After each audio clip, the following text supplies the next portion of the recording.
Captured by Love. Written by Barbara Cartland. Narrated by Anthony Wren. Chapter 1, 1878. Orlena rode down the drive and into the stable yard, and as the groom came out to meet her, she called out, "I have had a marvellous ride on Sunshine today, Hancock, and he is getting better than he has ever done." "'Cause it be you a-riding him, Miss Orlena," Hancock answered. "But then he most certainly be a fine horse." "I thought that when I first saw him," Orlena said, "and I seldom make a mistake." "That be true enough, miss," Hancock agreed. Orlena dismounted, patted Sunshine, which was her favourite horse, and walked towards the house. It was a very old and attractive house, but as her beloved mother had often complained about it, right in the middle of nowhere. There were very few neighbours, and since Orlena had grown up, she had been to practically no balls or parties with people of her age. There was a hunt ball in the autumn, which all the county patronised. Otherwise, she had to be content with riding her father's fine horses and enjoying the beauty and grace of the countryside. Fortunately, she had always loved the country, so she did not miss having a season in London as a debutante. That was made impossible because her mother had died just 2 months before she was 18. Orlena had completed the long, traditional year of mourning, and after that she had felt too old to contemplate going to London as a debutante, and instead she had been content to stay with her father in the country. Sir Nicholas Runford was an historian. He spent his time writing books on ancient history, which delighted the scholars, but were not of much interest to anyone else.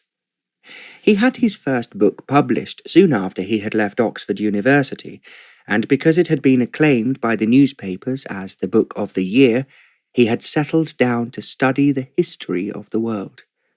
A number of people spoke of him with reverence and admiration, but unfortunately the general public did not understand what he was writing about, and did not buy his books. Luckily, there was insufficient money to keep up his beautiful Elizabethan house and his small estate. He did not, however, give Orlena what she should have, and that was the company of her own contemporaries, and a chance to show that she was indeed just as beautiful and intelligent as any of them. Pure ethereal beauty had become popular since the Prince of Wales had been attracted by Lily Langtry. He took her everywhere with him, just as if she was a prized possession that he wished to show off to the world. Everyone talked about the great beauties to be seen in London, and Orlena herself had often wondered a little wistfully if she might have followed in their trail. Her mother had been acclaimed a beauty, and Orlena was very much like her. But sadly there was no one to pay her compliments, or to accord her the homage and deference that the other beauties received. She was therefore completely unself-conscious, and had no idea how lovely she actually was. Now, as she walked into the house, the pictures of her ancestors looked down at her with what she hoped was approval. The Runford men had all been very handsome, and the women exceptionally beautiful. Even allowing for a degree of artistic license, they were all breathtaking. Orlena thought that she should now go upstairs and change from her riding habit into a gown, but because the sun was shining so brightly, she felt that it was somehow a waste of time, when she would much prefer to go out into the garden. Tea was already being laid in the drawing-room, and she knew that the old butler, who had been with them since she was a child, would, when the tea was ready, fetch her father from his study. Sir Nicholas, she knew, would, as usual, resent being interrupted, but he felt that it was his duty to eat his meals with her, even if he saw very little of her at other times. "Did you enjoy your ride, Miss Orlena?" the butler inquired. "Of course I did, Newman," Orlena answered. "I just wish sometimes I had someone to ride with me." Newman sighed before he said, "Sir Nicholas's legs would not allow him to ride, as you well knows, Miss Orlena. But even if he could mount a horse again, I thinks he's happier with his books." "I think so too," Orlina replied. "So then I must not grumble." She went towards the tea-table, and Newman went to summon her father. Sir Nicholas did not come down for over 5 minutes, and Orlina knew that he would be finishing off the paragraph he was writing when he was disturbed. However, he appeared at last, looking exceedingly handsome.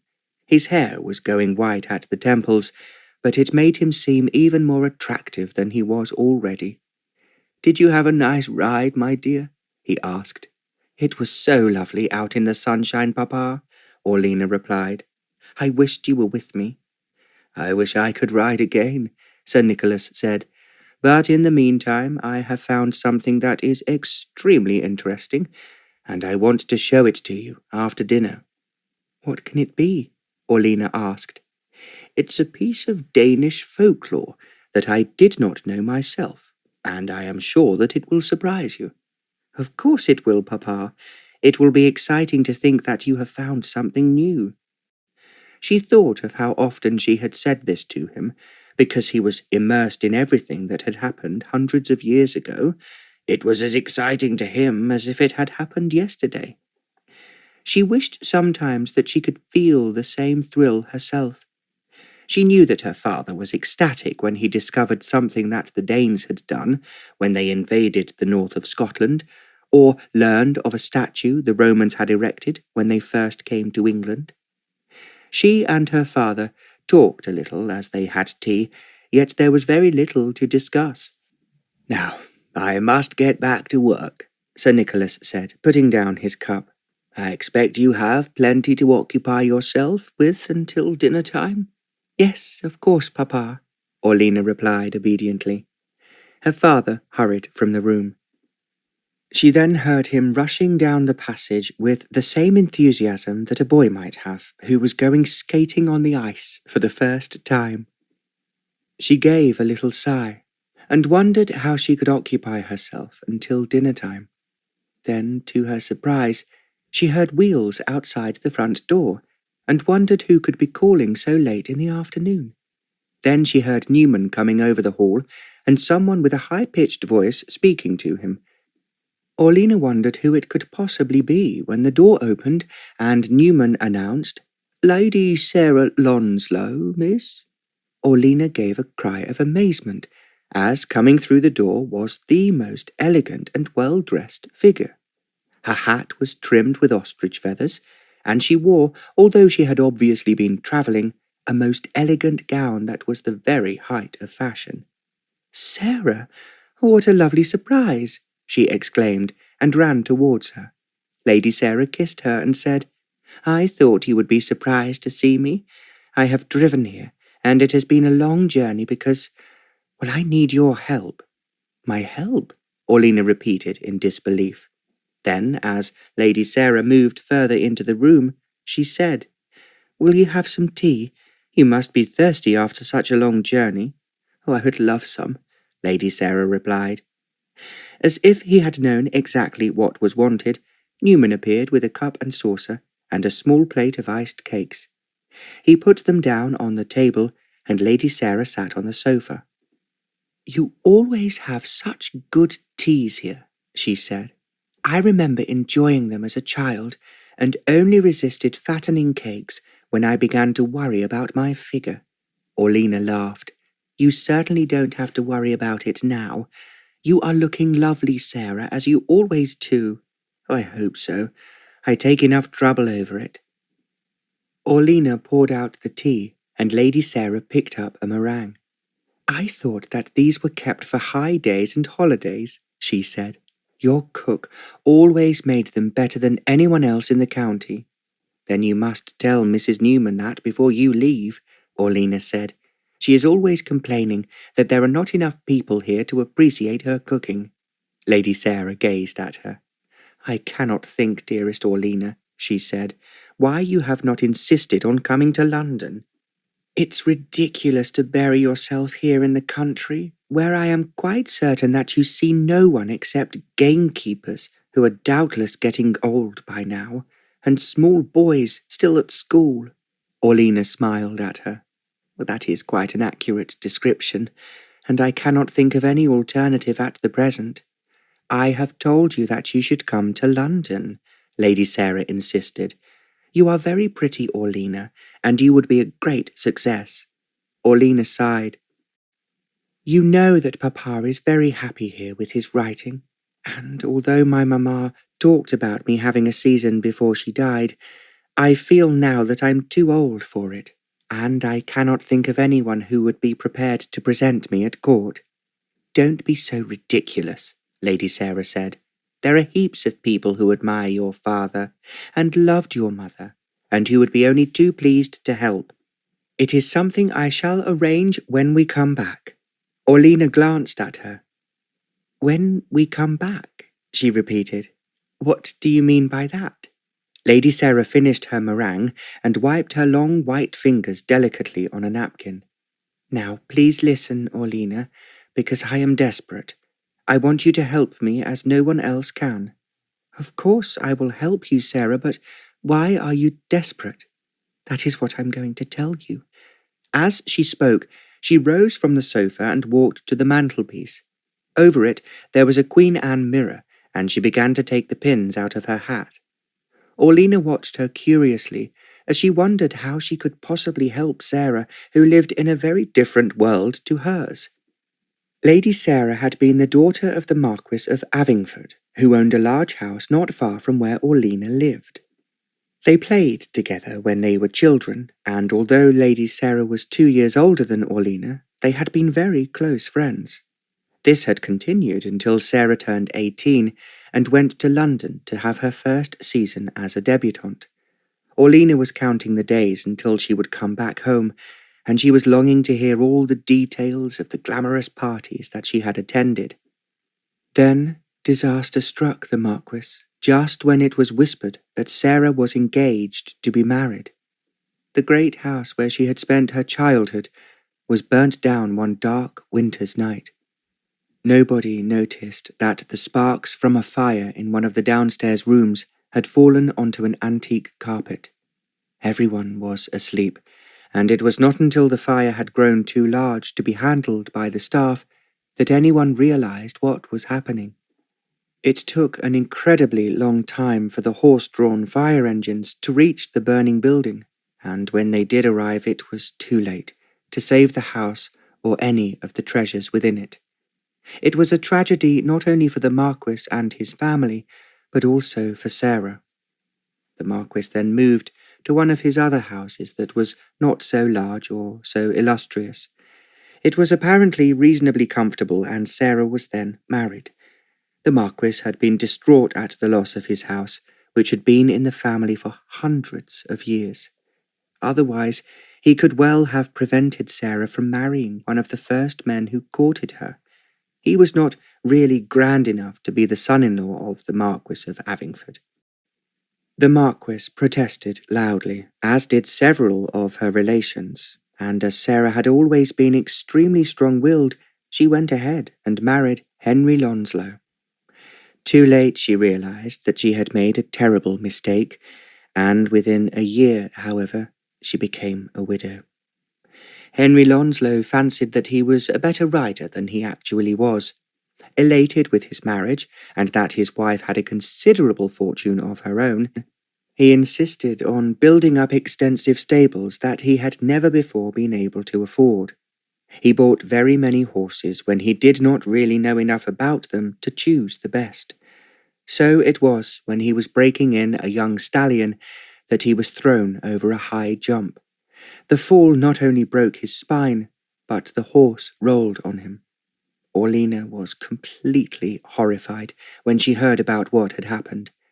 Sarah, however, did not particularly want Orlina's or anyone else's sympathy. She had found her husband to be coarse, lacking in intelligence, and without any of the charm and breeding that was characteristic of her father. A respectable time of mourning passed by, and then Sarah became one of the great beauties of London, and she entertained the elite with the skill of a woman who might have been very much older. She had come to stay with Orlina for a short time when she was first in mourning. She had told her how bitterly she regretted making such a mésalliance with her marriage. "I was a fool to listen to him," she said. "I thought myself in love in a way that I now realize was very stupid." She did not stay long with Orlena, as she found the country very dull after all the excitements of London. She was, as she informed Orlena, only waiting for the moment when she could take off the black veil, and then she said that she would dance with the sheer joy of being back in circulation. "You are very lovely," Orlena said to her. "Do be careful not to marry again until you are quite certain that it is someone you will love forever." "I doubt if that is possible," Sarah replied. "At the same time, I am not such a silly fool as to make the same big mistake twice. Next time I want position, wealth, and someone I can really be proud of. I was always wondering what sort of faux pas Henry would make next." "Be very, very careful," Orlena cautioned her. "I shall pray that you will find the right man." "Instead of praying for me, you should be thinking of yourself," Sarah pointed out. "As soon as I can arrange it, you must come to London and stay with me. I will find you the perfect husband, which is what you deserve." She had then left Orlena and gone back to London. As she was a bad correspondent, Orlena could only follow what she was doing in the newspapers and in the women's magazines. There was no doubt that Sarah had become a beauty, because all the newspapers said so, and the court circular seldom omitted her name. "I do hope that she is really happy," Orlena thought. She did pray frequently, as she had told Sarah she would, that her friend would not make another mistake. But she was well aware that Sarah was very much on her own. Her mother had died soon after the fire, not because it had upset her, but because she was consumptive, and her father had retired to the house he owned in Oxfordshire.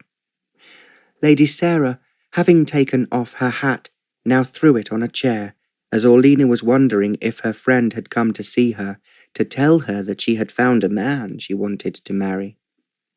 Sarah, having disposed of her hat, also removed the tight jacket she wore over the travelling gown.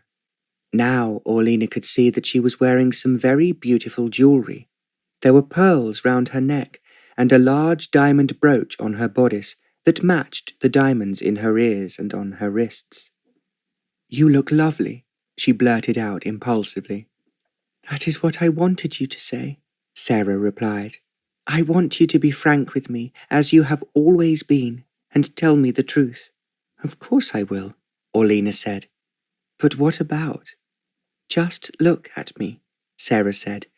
"Do you think that any man would want to marry me for my beauty?" It was a strange question, and Orlena smiled before she answered. "I think he would be blind if he did not. You are lovely, Sarah, as you always have been, and I love it when the newspaper describes you as one of the great beauties of London." "I know I am," Sarah said, "but unfortunately, the one person I want to hear say it has never done so." "Who can that be?" Orlena asked.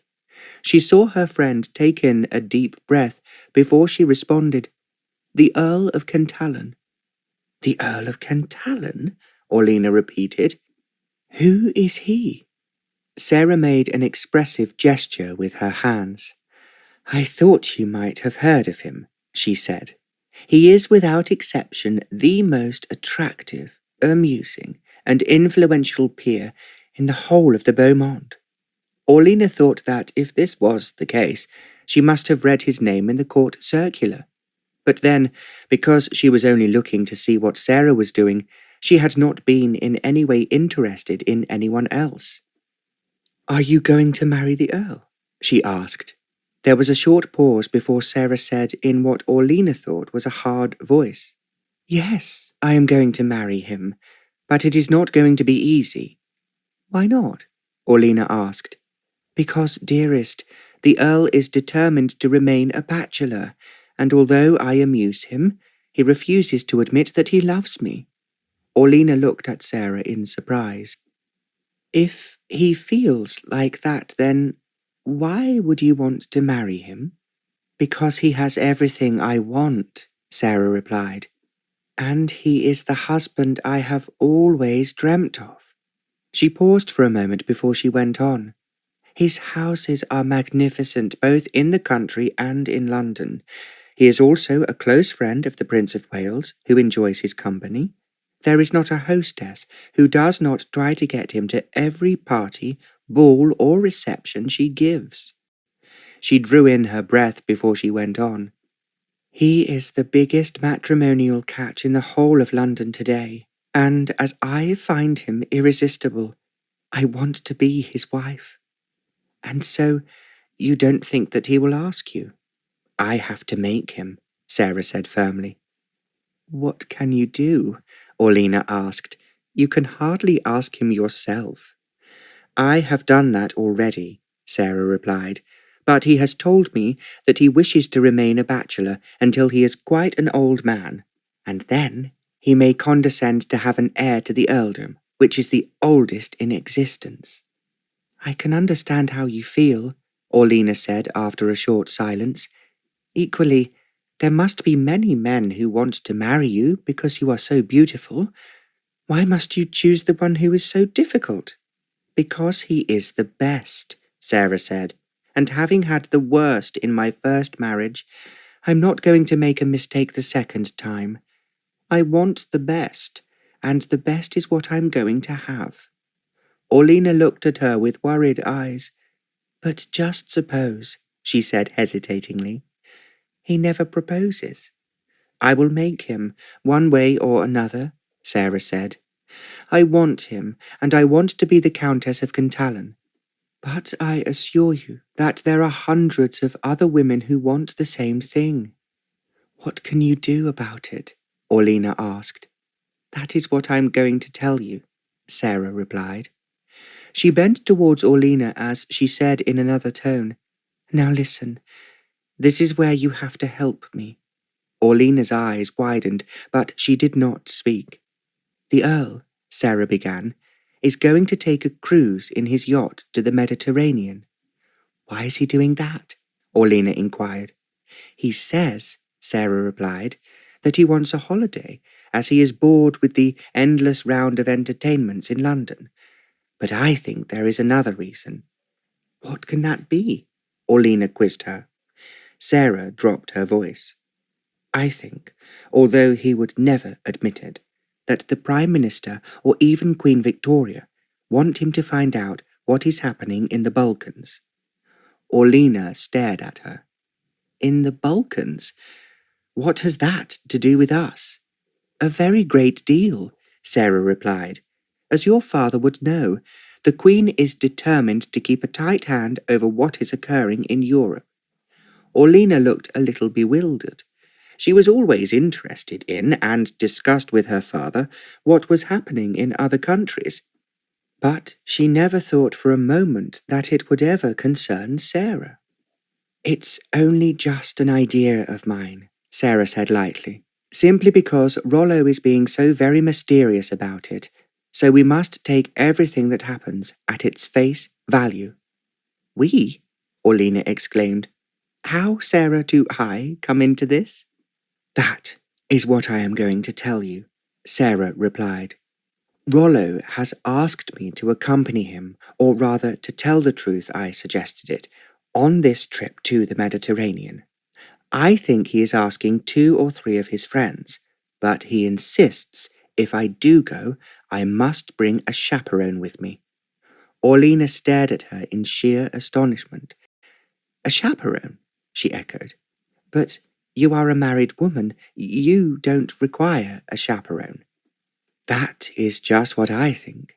But Rollo is very clever, especially when it concerns his own safety as a bachelor." "I don't understand," Orlena said, looking puzzled. "If he took me without a chaperone, even if there were other people there, and I expect that there will not be anyone of great importance, I could accuse him of spoiling my reputation, and the only way he could restore it would be to marry me." Orlena stared at Sarah. "Now I do understand. But Sarah, if he feels like that, what is the point of going on pursuing him?" Sarah laughed. The more difficult Rollo is, the more I find him irresistible. So I have to find a chaperone to accompany me on this strange voyage, which I am quite certain will end up at the top of the Aegean Sea. I would suppose there would be plenty of people who would be only too willing to oblige you, Orlena said. She wondered how she could possibly be concerned with all this. You are being rather stupid, Sarah said, and you don't understand at all. I want you, Orlena dearest, as my chaperone. Me? Orlena exclaimed. And how can I possibly chaperone you when I am younger than you are and also unmarried? Sarah moved up the sofa to be a little nearer to her. Now listen, she said, and try to appreciate what I am asking you to do. You can just imagine what a dreadful bore the average chaperone would be if she was like one of my aunts. She would obviously disapprove of the whole party, and not only bore Rollo, but annoy him. Orlena was still feeling bewildered. If I took a young married woman, Sarah went on, she would undoubtedly try to entice Rollo away from me, and would do everything in her power to seduce him. She saw the shocked expression on Orlena's face and laughed. I am sorry, dearest, she said, but then you have no idea how women behave in London when they want a man who is exceptional and as enchanting as the Earl. I still don't see what I can do to help you, Orlena persisted. Have you forgotten how brilliantly we both used to act when we arranged the theatricals at Christmas? You especially were superb, as Papa said over and over again. Orlena would admit that this was true. To amuse the party of relatives who always went to stay with the Marquis at Christmas, she and Sarah would arrange a theatrical performance of some sort. It started with a nativity play, and then went on to something more sophisticated. They were helped by what neighbours were available, and children from the village, who were taught to play the smaller parts that were easy for them. Looking back now, Orlena could remember that she had acted parts as a woman, an angel and a goddess, all of whom were supposedly much older than she was herself. She had received much applause, but had, however, taken this as a generous action on the part of the audience. She enjoyed acting, and it was the Marquis who told her that if she was ever starving, he was sure that there would always be a place for her on the stage. He was, of course, joking, and Orlena had laughed, thinking how shocked her father and mother would be at the very suggestion. Now, she fully understood exactly what Sarah was asking her to do. I just cannot do anything so crazy, she said. To begin with, the Earl and anyone staying on the yacht would know that I was not as old as I pretended to be. Why should they guess? Sarah interrupted her before she could say anything more.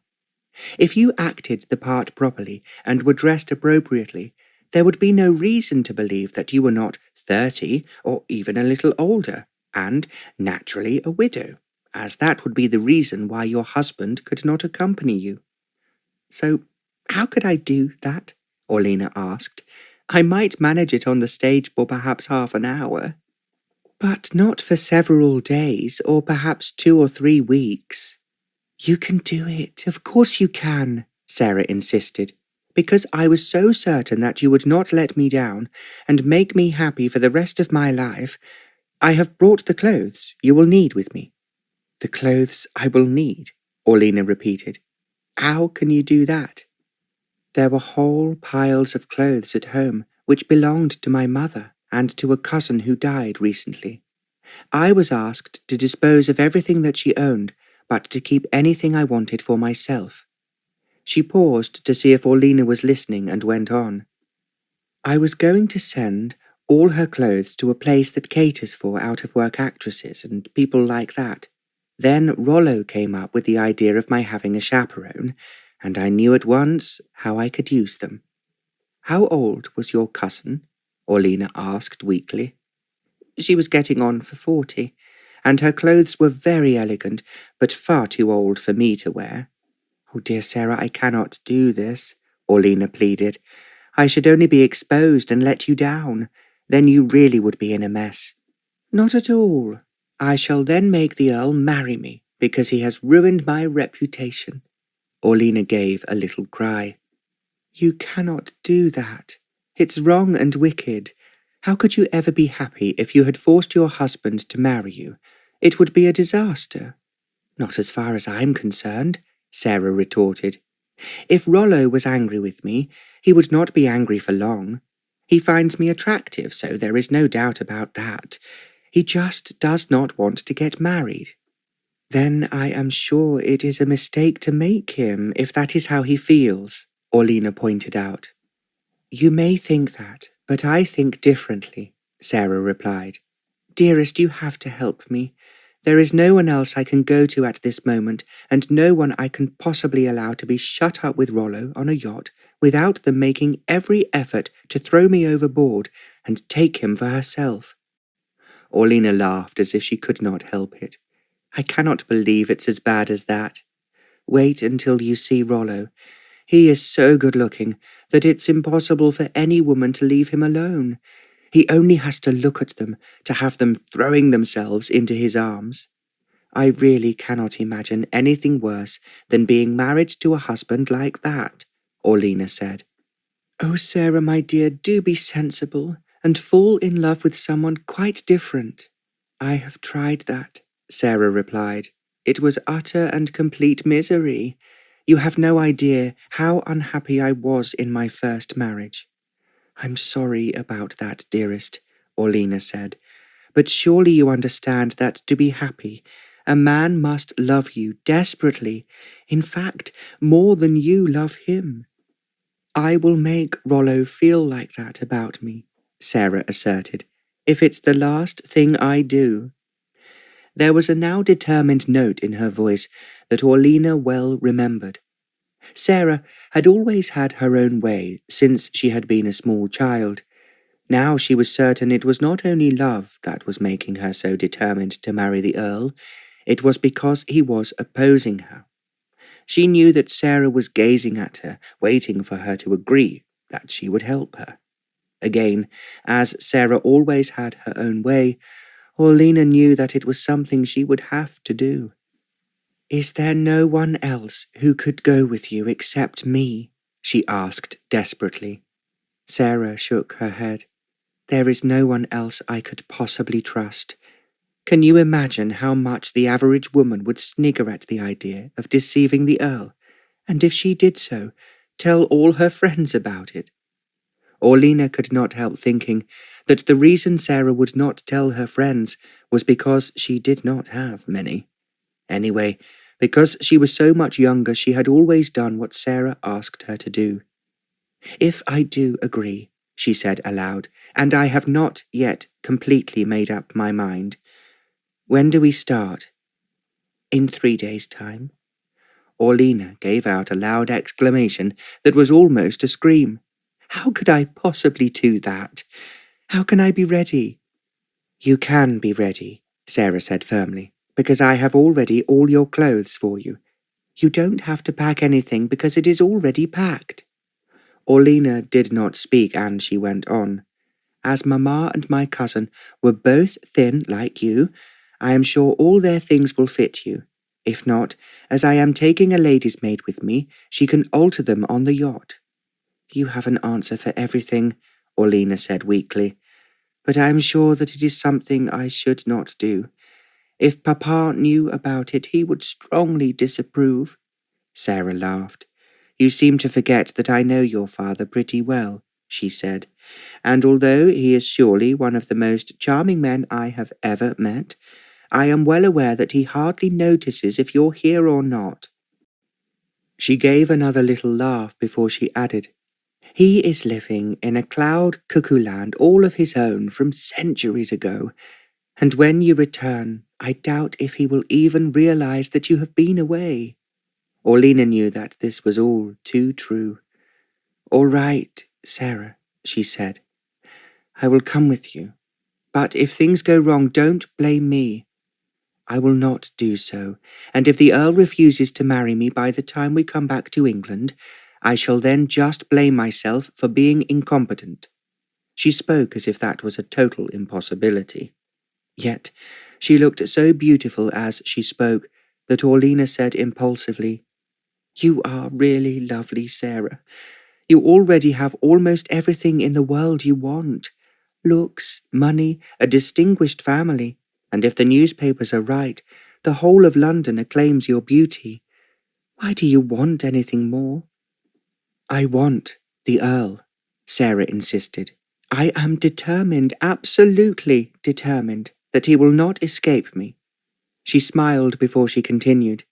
"Of course, dearest Orlena, my best friend, you will be the first person to stay with me in Kentallen Hall, and you shall be godmother to all my children." Orlena held up her hands. "Oh, you are going too quickly. You are also counting your chickens before they are hatched. Why not just think it over?" "I have thought and thought," Sarah retorted, "and it has only convinced me that the one thing I want and the one thing I am going to have is quite simply the Earl of Kentallen." Almost as if she was hypnotized by Sarah, Orlena went with her upstairs, where she showed her some of the clothes that she had brought with her. There were 3 trunks, and they opened the top of one. Orlena was at once aware that the gowns that Sarah took out were not only beautiful, but extremely expensive. She learnt that they came from all the best shops in London and Paris. They were in deep colours and sported elaborate decorations that would never have been worn by a young girl. To please Sarah, she put on one, and found that it fitted her almost exactly. In fact, it was only a little too big round the waist. It would be quite easy to take in behind the small bustle that was still in fashion. "You will need jewellery as well," Sarah said. She gazed at herself in the mirror. She was wearing a dress of deep blue satin, which was trimmed with row upon row of lace round the hem, and it ended in a short train at the back. The bodice fitted very tightly. That too was edged with lace, as were the small sleeves that stretched out a little from the shoulders. It was most elegant, and it was hard to recognize herself in such a gown. "You must put your hair up on top of your head," Sarah was saying, "and, of course, use a certain amount of makeup. I think you should wear glasses, in the daytime at any rate." "Glasses?" Orlena exclaimed. "They will make you look older, and naturally the jewellery will help better than anything to create an illusion that you are a rich widow." "Not too rich, I hope," Orlena said quickly. "I doubt if Papa will give me much money to go on this trip." "But I will give you all the money that you will need," Sarah replied. "As you have so many clothes, you will not have to buy anything except for a few presents when we go ashore, and I am sure amusing ones would be the sort the Earl would like." Orlena could not help feeling that, as the Earl had everything, he would not enjoy the sort of presents she or anyone else could buy him in a foreign port. But Sarah was now making the whole saga into a fairy tale. Prince Charming would become her bridegroom, and she would live happily ever after. "I really must help her if I can," Orlena told herself. Equally, she was desperately worried in case anyone should expose her as a liar and a cheat. Sarah made her try on the gown, which she said she should travel in, and she had carefully put it on top of the trunk. It was very elegant, but obviously made for an older woman, and it would never have been worn by a young girl. "Even to put these on makes me feel older," Orlena commented with a small grimace. "Now you are acting your part, as you did brilliantly in the old days," Sarah replied with satisfaction. "Because you are dressed in an older manner, people will speak to you with respect, and no one will guess for a moment that you are only 19. "I am 20, Orlena corrected her. "Oh, and of course, falling into the grave," Sarah came back at once. They both laughed. But it struck Orlena that she was actually growing older and had not even had one proposal of marriage. She was sure that Sarah must have had dozens since she lost her husband, and it did seem quite unnecessary for her to pursue a man who did not want her. Almost as if she knew what she was thinking, Sarah said unexpectedly, "Rollo wants me. Of course he wants me. He would be inhuman if he did not find me attractive and ready to do anything I asked him for. But he just does not want to get married." Orlena's eyes widened. "Are you saying," she asked hesitatingly, "that the Earl is someone very special in your life?" "If you are inquiring about whether or not he is my lover," Sarah answered, "of course he is. He finds me so irresistible and we are very happy together. It's just that he has this ridiculous idea that he prefers to be a bachelor." Orlena was shocked. She could not help it. She had never thought for one moment that Sarah would do anything that in her opinion was so wrong as to take a lover. Orlena now thought that perhaps she had been very naive. Everything that had been said about the Prince of Wales, and indeed everyone else in London, she had thought was little more than careless gossip. She had no idea that it had any foundation in truth. Because she had never discussed this subject with anyone, not even her father, she had therefore assumed that the beauties, even those gossiped about with the Prince of Wales, were just flirting and certainly not doing anything more serious. Now she did not know what to say to Sarah. She walked across the bedroom to the window and stood gazing out into the garden below her, but she was not seeing the spring flowers. Instead, she was thinking how young and innocent Sarah had been when they were children, how neither of them had ever thought of a man except as a husband. She had her back to Sarah, and after a moment or two Sarah asked, "Have I shocked you, Orlena?" "Perhaps I have, but it's time you grew up and realized that the world is very different to what we thought it would be before I married." She gave a little laugh before she went on. "I expect we were both thinking of the prince in the fairy tale, who was so courteous and brave, and, of course, when the heroine married him, they both lived happily ever after." Orlena did not answer, and Sarah carried on. "This was what I expected when I married Henry, but I found that all those fairy stories were wrong, and that real life, it's very different." Knowing that, Orlena said in a very small voice, "How do you think that love without marriage would ever make you happy?" "I am not as idealistic as I was when we were both children," Sarah replied. "I am also determined never to make the same mistake again." There was a poignant silence, and then Orlena asked, "Are you saying that you would not marry a man unless you had lived with him first?" "I cannot help feeling that is very wrong, Sarah. It might be wrong in principle, but it is at least a protection against being disillusioned. As I was in finding that instead of a fairy prince, I had married a boor." Her voice sharpened as she continued, "And to a man who did not really attract me, and who wanted to show off all the time as being better than he was." "That was a failure," Orlena agreed. "But it need not happen with every man you meet. It will not happen if I marry the Earl, and that is why, however much he tries to resist me, I shall eventually win the battle. Then I will be really happy." "Can you be sure of that?" Orlena asked. "As sure as I am that I am beautiful enough and astute enough to marry anyone I want to." Sarah's voice rang out in the room, and it seemed like a challenge.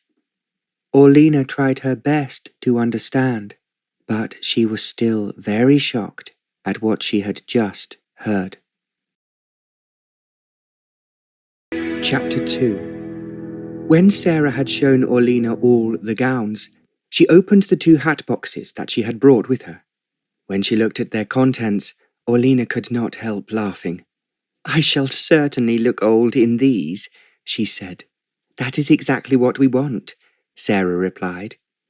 The hats were very expensive, very ornate, and very pretty, but eminently suited to an older woman.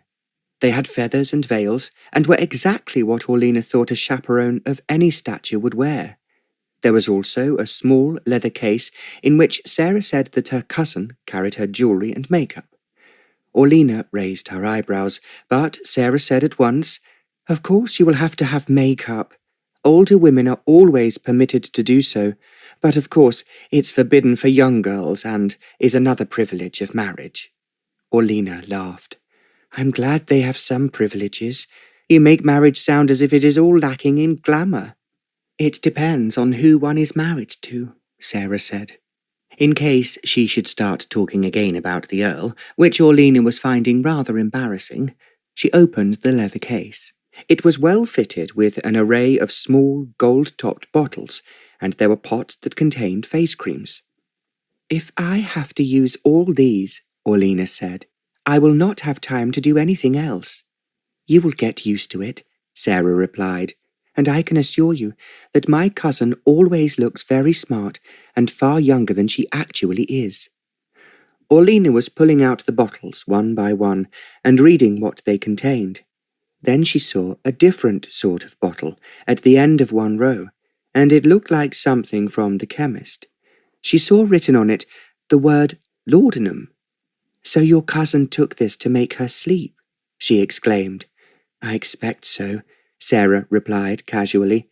"Personally, I sleep like a log as soon as my head touches the pillow." "Oh, and I do the same," Orlena added. However, it was not quite true. Unless she had been riding during the day and went to bed early, she was not really tired. She knew that if she had been in London, like Sarah, that she would have gone to some fashionable ball, and then danced until perhaps 2 or 3 in the morning. Orlena pushed the bottle of laudanum on one side. She hoped that, however much she stayed awake, she would never take a sleeping draught that her mother had said was particularly dangerous. "Now, what you have to put into this box," Sarah was saying, "which you or the lady's maid will carry, is your jewellery." Orlena hesitated. "I suppose you would want me to take some of Mamma's with me, but I cannot ask Papa's permission." "I'm sure that your mother would think you were wearing it in a good cause," Sarah said. "And that is me." "Then you had better come downstairs to the safe and choose what you think would be appropriate."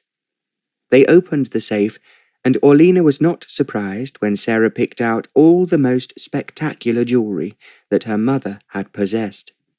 There was the diamond necklace she had worn on her wedding day, with diamond earrings to match, a large brooch in the shape of a diamond crescent, also some very pretty bracelets that she had never had the chance to wear.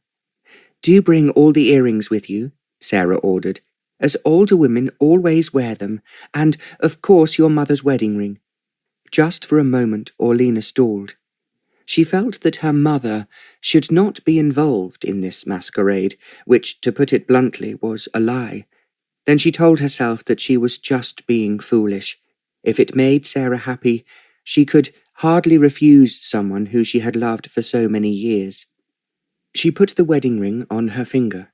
It was a little loose, but it would prove efficient to anyone who might presume to question if she was married. They carried the jewellery case upstairs and put it in the leather case. By now it was getting near dinner time.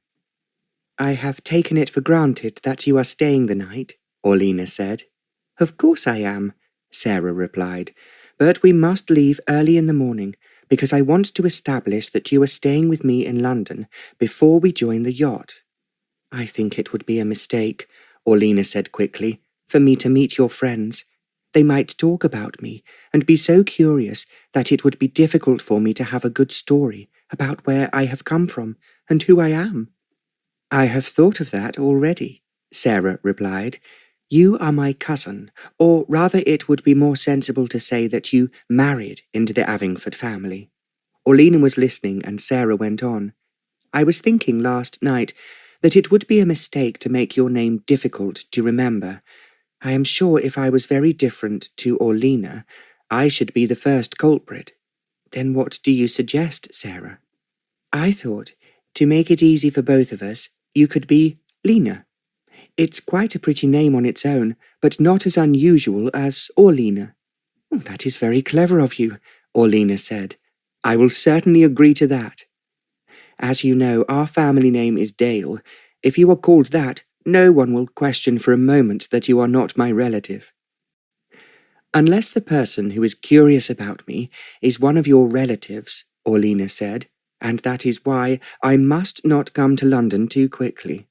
Oh, I see your point, Sarah responded, and it's very sensible of you. So, if you arrive in London on Thursday, we can join the yacht together. It is being brought up the Thames so that we don't have far to go before we board. Orlina thought that this sounded very luxurious. At the same time, she was sure that it would be safer than going around London with Sarah before her task as a chaperone actually started. I will go to London tomorrow morning, Sarah said, but you must promise on your word of honour that you will not change your mind and let me down at the last moment. Of course not, Orlina replied. She saw the relief on Sarah's face. She had actually been frightened that Orlina would not do what she asked. I'm sure that I'm making a mistake, she said to herself. But now, having given her word, there was nothing she could do about it. What I will do now, she said aloud, is to alter the gowns and pick out the ones I shall really need on the voyage. If I take all these, the Earl will think that I am expected to go round the world and back again. Sarah chuckled. He would want you to look smart, and don't forget that Rollo is very perceptive where women are concerned. Now you are beginning to scare me, Orlina said. Suppose he guesses the moment he sees me that I am not who I pretend to be. If you act as badly as that, Sarah replied, I shall be thoroughly ashamed of you. You accepted the applause and all the compliments that my father paid you when you acted at Christmas, and you can hardly pretend now that you don't know what to do. Orlina giggled. Now you are putting me on my mettle, she said. I will try, dearest Sarah, to do what you want, but I cannot help feeling apprehensive about it all. If you do play your part cleverly, Sarah said in a lofty tone, it is very doubtful if the Earl will pay much attention to you. He has you there to safeguard himself from being forced up the aisle, and there is no reason for him to do anything but be polite and accept you as one of his guests. Orlina realized that Sarah had actually been anxious about this, and she was now talking herself out of it. I promise you, Sarah, she said, I will keep in the background and be extremely discreet, but the only thing I insist is that there are plenty of books on board the yacht. I will be sure to bring some myself. Sarah smiled. I remember our old nanny saying that you would wear out your eyes with reading, but now I'm going to accept the fact that it's in a very good cause. The two girls then went to change for dinner. When later they went downstairs, Sir Nicholas was delighted to see Sarah. This is indeed a lovely surprise, he beamed. I thought that you had forgotten all about us. I have done nothing of the sort, she pointed out, but I have been in London, and now I want you to be very unselfish and allow Orlina to join me for a short time. Sir Nicholas smiled. I shall be delighted. She has been very helpful to me, but I do realize that it's very dull for her here, with no one to talk to except the ghosts that I conjure out of the past into my books. But then you do it so cleverly, Sarah said, that everyone who reads your books is fascinated by them. Orlina knew that her father was pleased with the compliment, and that Sarah was being very tactful.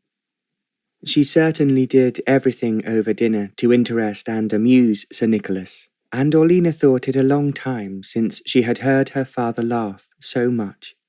Sarah is fascinating, she reflected to herself. I cannot imagine why the Earl does not want to marry her. When they had gone off to bed and she was alone, she did not go to sleep, but lay thinking about the Earl. She thought that he must be a most conceited and unpleasant man, and it was really a mistake for Sarah to be so entangled with him. If he behaved properly, Orlina thought, he would not make love to Sarah if he had no intention of marrying her. Because Orlina was so innocent, She did not know exactly what happened when a man made love to a woman, but she knew that it was something very intimate and very wonderful when two people were really in love. But the Earl was obviously not really in love with Sarah. Therefore, he had behaved abominably in seducing her, because he was in the position of walking off when she no longer interested him. It was cruel and unkind, Orlena said to herself, and although Sarah is a widow, he must have learnt that she had an unhappy marriage. The more she thought about it, the more she came to the conclusion that Sarah was only pursuing the Earl because he was not chasing her. It was obvious that, after she had become a widow, she had been pursued by many men, and Orlena was sure that the majority of them had wanted to marry her. Looking back to their childhood, she remembered that Sarah always wanted the unobtainable, and had never been satisfied with what she had.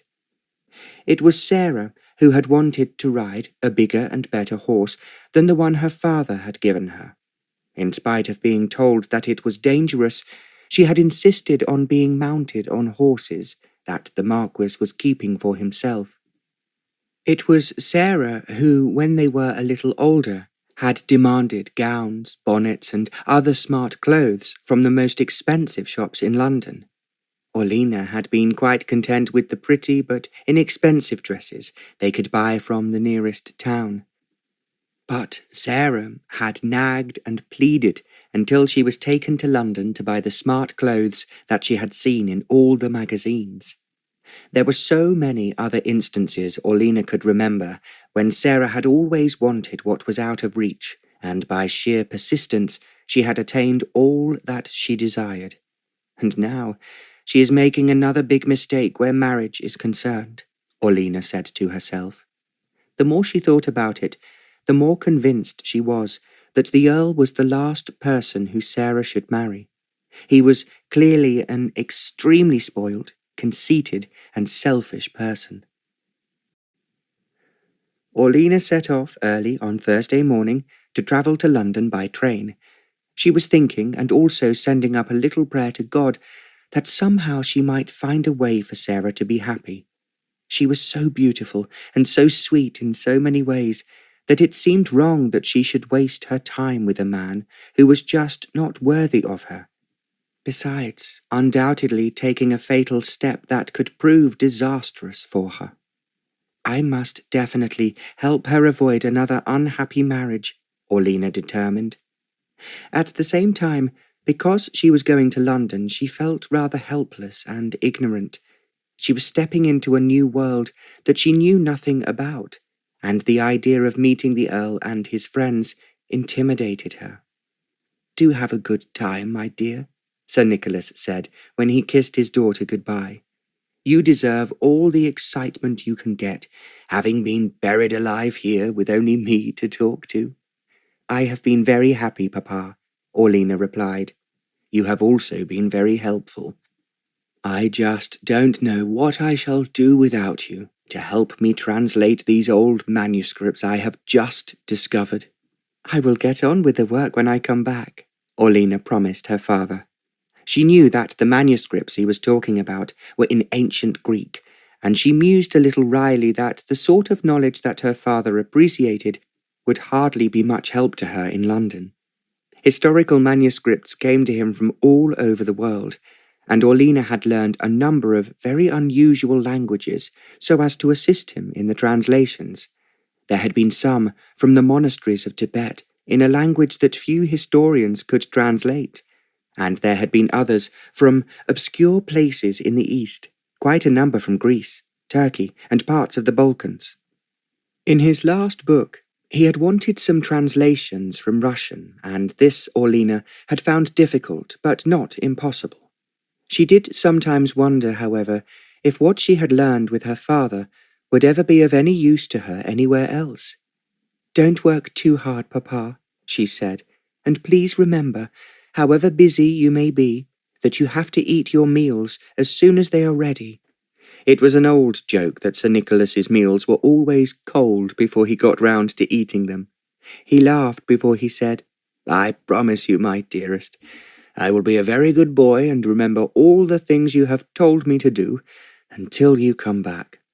Orlina put her arms round his neck and kissed him. "I love you, Papa, and I have a feeling I shall find every young man I meet in London very boring after you." "Now you are flattering me," he protested, "but I am enjoying every word of it." They laughed as they walked to the door, and then Orlina climbed into the carriage which was waiting to take her to the local station. An elderly housemaid was with her on the journey, but was to return as soon as they reached London. "We don't want her to go back to chatter about how different you will look when you are with me," Sarah had said, "and my lady's maid will look after you. As she is French, she is not surprised at anything that happens." It flashed through Orlina's mind that Sarah's lady's maid would not be surprised that her mistress was having an affaire de cour. An English maid would have been. Then she told herself that she did not want to think about such things. Anyway, they were not her business, and she would just have to ignore them. She duly arrived in London on Thursday evening, and Sarah's grand carriage was waiting for her. She had brought with her 2 of the trunks that Sarah had taken to the country, also 2 hat boxes, and she carried the leather case as it contained her jewellery. Sarah's house was in one of the streets leading out of Berkeley Square. Orlina was led immediately upstairs to the bedroom she was to occupy, and Sarah joined her. "You must hurry," she said, "because you have to change and be ready to meet Rollo, who is arriving in about an hour's time." Orlina looked startled. "I am meeting him tonight," she asked. "He insisted on it. When he heard that I had asked one of my cousins to chaperone me, he claimed it was good manners that he should be acquainted with her before she actually came aboard. If you ask me, it is just curiosity." Orlina looked troubled. "Suppose when he does see me, he does not like me, or says that I am too young to be a chaperone?" "That is what I am afraid of," Sarah said. "In fact, he might easily be suspicious that he is being deceived." Orlina gave a cry of horror. "Oh, Sarah, think how uncomfortable it will be if he guesses the truth. Oh, do let me go home. Find somebody else." "Don't be stupid," Sarah asserted at once. "I am quite sure that the fastidious Earl is just protecting himself against being bored to extinction by one of his guests." She paused and then went on. "Or, alternatively, having someone thrust upon him who could not in any circumstances be a chaperone." "That is what I am," Orlina said quickly. "Please, Sarah, be sensible. Let me go home and say that, after all, it will take you another day or so to find someone suitable." "You are the person who is suitable to me," Sarah said. "You just have to convince Rollo once and for all that you are an extremely charming lady who will not in any way interfere with his party." "He can be certain of that, if nothing else," Orlina said. "If the worst does come to the worst, I can stay in my cabin and say I feel seasick."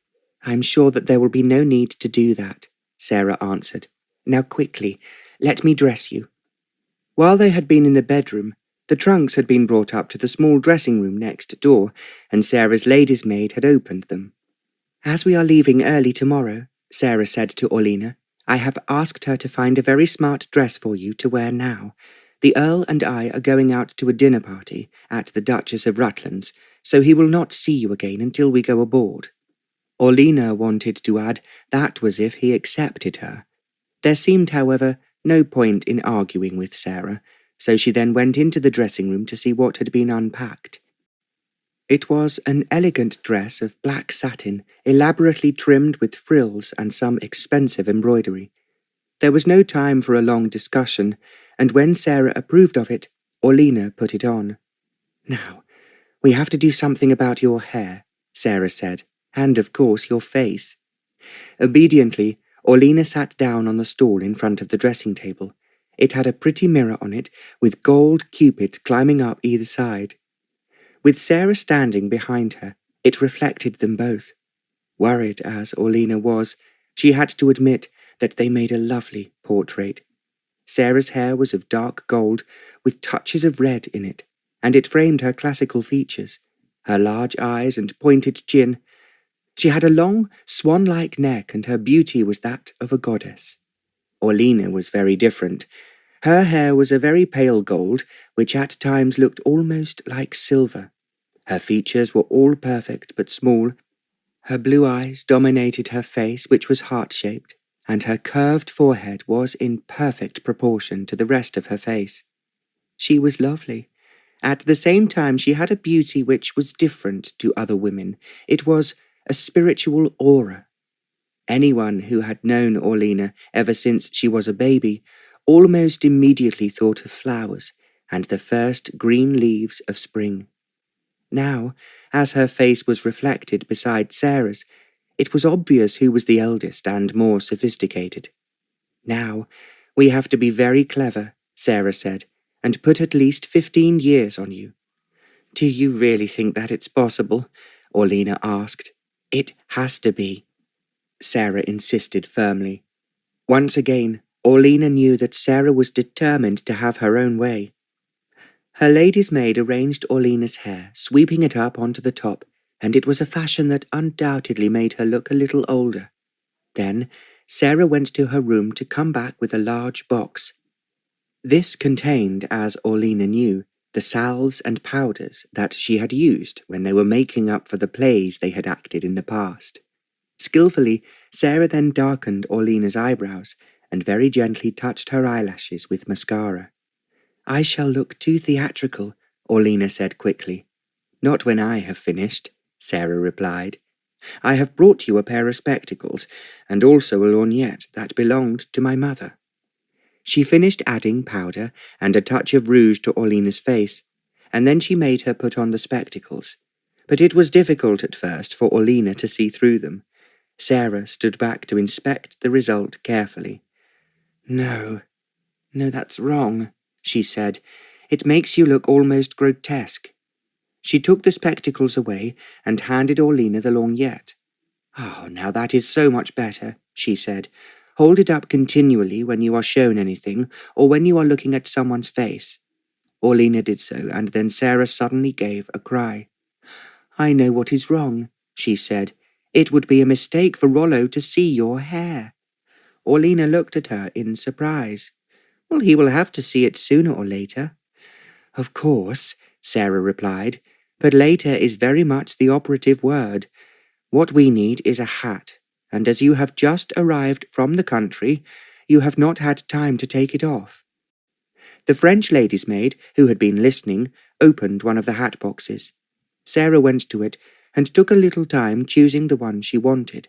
Then she came back to the dressing table and put it on Orlena's head, and at once it made her appear a great many years older than she had before. It was a most elegant hat, trimmed with feathers that could never have been worn by a young girl. It also had a veil, which, if pushed back, softened Orlena's face and obscured her fair hair. "That is better," Sarah exclaimed. "Now for some jewellery." By the time that pearls, a diamond brooch, and some drop pearl earrings had been added, Orlena was beginning to find it difficult to recognize herself. She looked at the clock and gave a little cry. "We must go downstairs. Come along, Orlena, and remember that you have only just arrived and have had no time to remove your hat." As if the lady's maid knew what was happening, she gave Orlena a handbag to carry, and also a pair of long kid gloves. Then, picking up her skirt so that she could move more quickly, Orlena ran down the stairs with a swiftness that would have been quite different to the way that a Lady Dale would have moved. She and Sarah reached the drawing-room, and Sarah quickly indicated an armchair with its back to the window. Orlena sat down, putting her handbag on her lap. "Now, you look perfect, absolutely perfect, just as I want you to look," Sarah said. I'm frightened," Orlena sighed. "There is no need to be," Sarah answered. "Just remember to be charming to the Earl, and make him feel that you are really looking forward to a quiet holiday at sea." She had hardly finished speaking when the butler opened the door. "The Earl of Kentallon, my lady," he announced. Sarah gave a little cry of surprise, and then, as the Earl came into the room, she jumped up and ran to him. "I was not expecting you until later," she began. "I thought I had told you that I would be here at 6 o'clock, the Earl replied. He spoke in a deep voice with what Orlena thought had just a hint of amusement in it. Because she was so scared, her heart was beating rather quickly, but it was with the greatest difficulty that she did not stare at the Earl the moment he entered the room. Instead, she waited until Sarah said, "I am thrilled to see you, Rollo, and you have come at the right time, because my cousin, Lady Dale, has only just arrived." The Earl looked to where Orlena was sitting as if he had not noticed her before. "You must come and meet her," Sarah suggested, "because she has promised to come with us on your yacht, and I have had to tear her away from her garden." Sarah was talking quickly and rather excitedly, and Orlena knew that it was because she was nervous, and this made her even more frightened than she was already. With difficulty, she forced herself to remember that she was acting a part. She was no longer Orlena Runford, but Lady Dale, a widow getting on in years, who had been persuaded against her will to chaperone Sarah because she was so fond of her. As if she was being directed by a professional stage producer, she turned her head at the right moment. The Earl approached, and she held out her hand. "It is very kind of you, my lord," she said, "to invite me on your yacht." "I am delighted you are able to accept," the Earl replied. "I think that the Mediterranean at this time of the year should be at its best." "That is what I have always heard," Orlena said in a low and rather slow voice, "but I have actually never been to the Mediterranean in the summer." "Then it will be a new experience for you," the Earl smiled. "I hope you will not be disappointed." "I am sure I shall enjoy every moment of it." Orlena realized that she was speaking exactly as her mother had talked, also in the same manner that Sarah's mother had, and it was in fact in their voices that she was speaking and not her own. She recognized that she seemed completely at ease by sitting elegantly well back in her chair with her hands resting in her lap. The Earl sat down beside her. "Sarah tells me," he said, "that you seldom come to London, which is why we have not met before." "I prefer to be in the country," she answered. "It is so lovely at this time of the year, when the spring flowers are in bloom, and the birds are nesting in the trees." She sounded quite lyrical, and the Earl remarked, "Now you are making me regret that I am leaving home, even for a short time." "It was Robert Browning who wrote, 'Oh, to be in England now that April's here,'" Orlena replied, "and I have always thought how right he was." "So have I," the Earl agreed at once. He then looked up at Sarah and said in a somewhat mocking tone, "Are you quite sure that you would not rather stay in England than face the tempestuous sea?" "I would rather be with you," Sarah replied, "but I hope the sea will not be too tempestuous, and you will also be calm." "I will try very hard, of course," the Earl smiled, "but you must not expect too much." Orlena thought that the way he was speaking had an innuendo behind each word. Now, as she dared look at him, she thought that he was, as Sarah had said, extremely handsome. At the same time, she told herself firmly, he was conceited, spoilt, and untrustworthy. "I don't like him," she decided, and knew, however, that she must be careful not to show her feelings. The Earl had once again turned to her. "I would suppose that Sarah has told you that we are leaving early tomorrow morning," he said. "I would be grateful if you could be on board by 9:30. "I'm sure we can manage it," Orlena replied. "As I live in the country, I am used to getting up early, so it does not bother me. It is the young, like yourself, who stay up so late and so find it difficult to wake up with the early birds." The Earl gave a short laugh. "That is true. One of the reasons I am delighted to be going away is that I can have a good night's rest and not creep into bed as dawn is breaking." He glanced quickly at Sarah as he spoke, and then it suddenly struck Orlena as to what he was insinuating. Once again she was shocked, and felt her dislike for the Earl sweep over her. She looked at the clock and suggested, "I think, Sarah, my dear, I should go upstairs and have a rest. It has been quite a long journey for me, and I had to leave early this morning, so I do feel a little tired." "Yes, of course, Aunt Lena," Sarah agreed. Orlina rose to her feet. "I shall look forward, my lord," she said to the Earl, "to seeing your yacht. Sarah tells me that it is very up-to-date, and that in itself I shall find very interesting." "And I shall look forward to showing you round the Silver Dragon," the Earl replied. "That is very kind of you, my lord." She put her hand on Sarah's arm, and they walked together towards the door. Sarah then opened it for her, and she passed through. The Earl had risen when Orlina left, and he was now standing watching Sarah as she walked back towards him. He did not speak, and as Sarah reached him she inquired, "What do you think of my chaperone? I told you that she is very charming and very accommodating." "She is certainly very good-looking," the Earl said. "I cannot think why you have not mentioned her before." "She lives in the country, and I don't see her often," Sarah replied.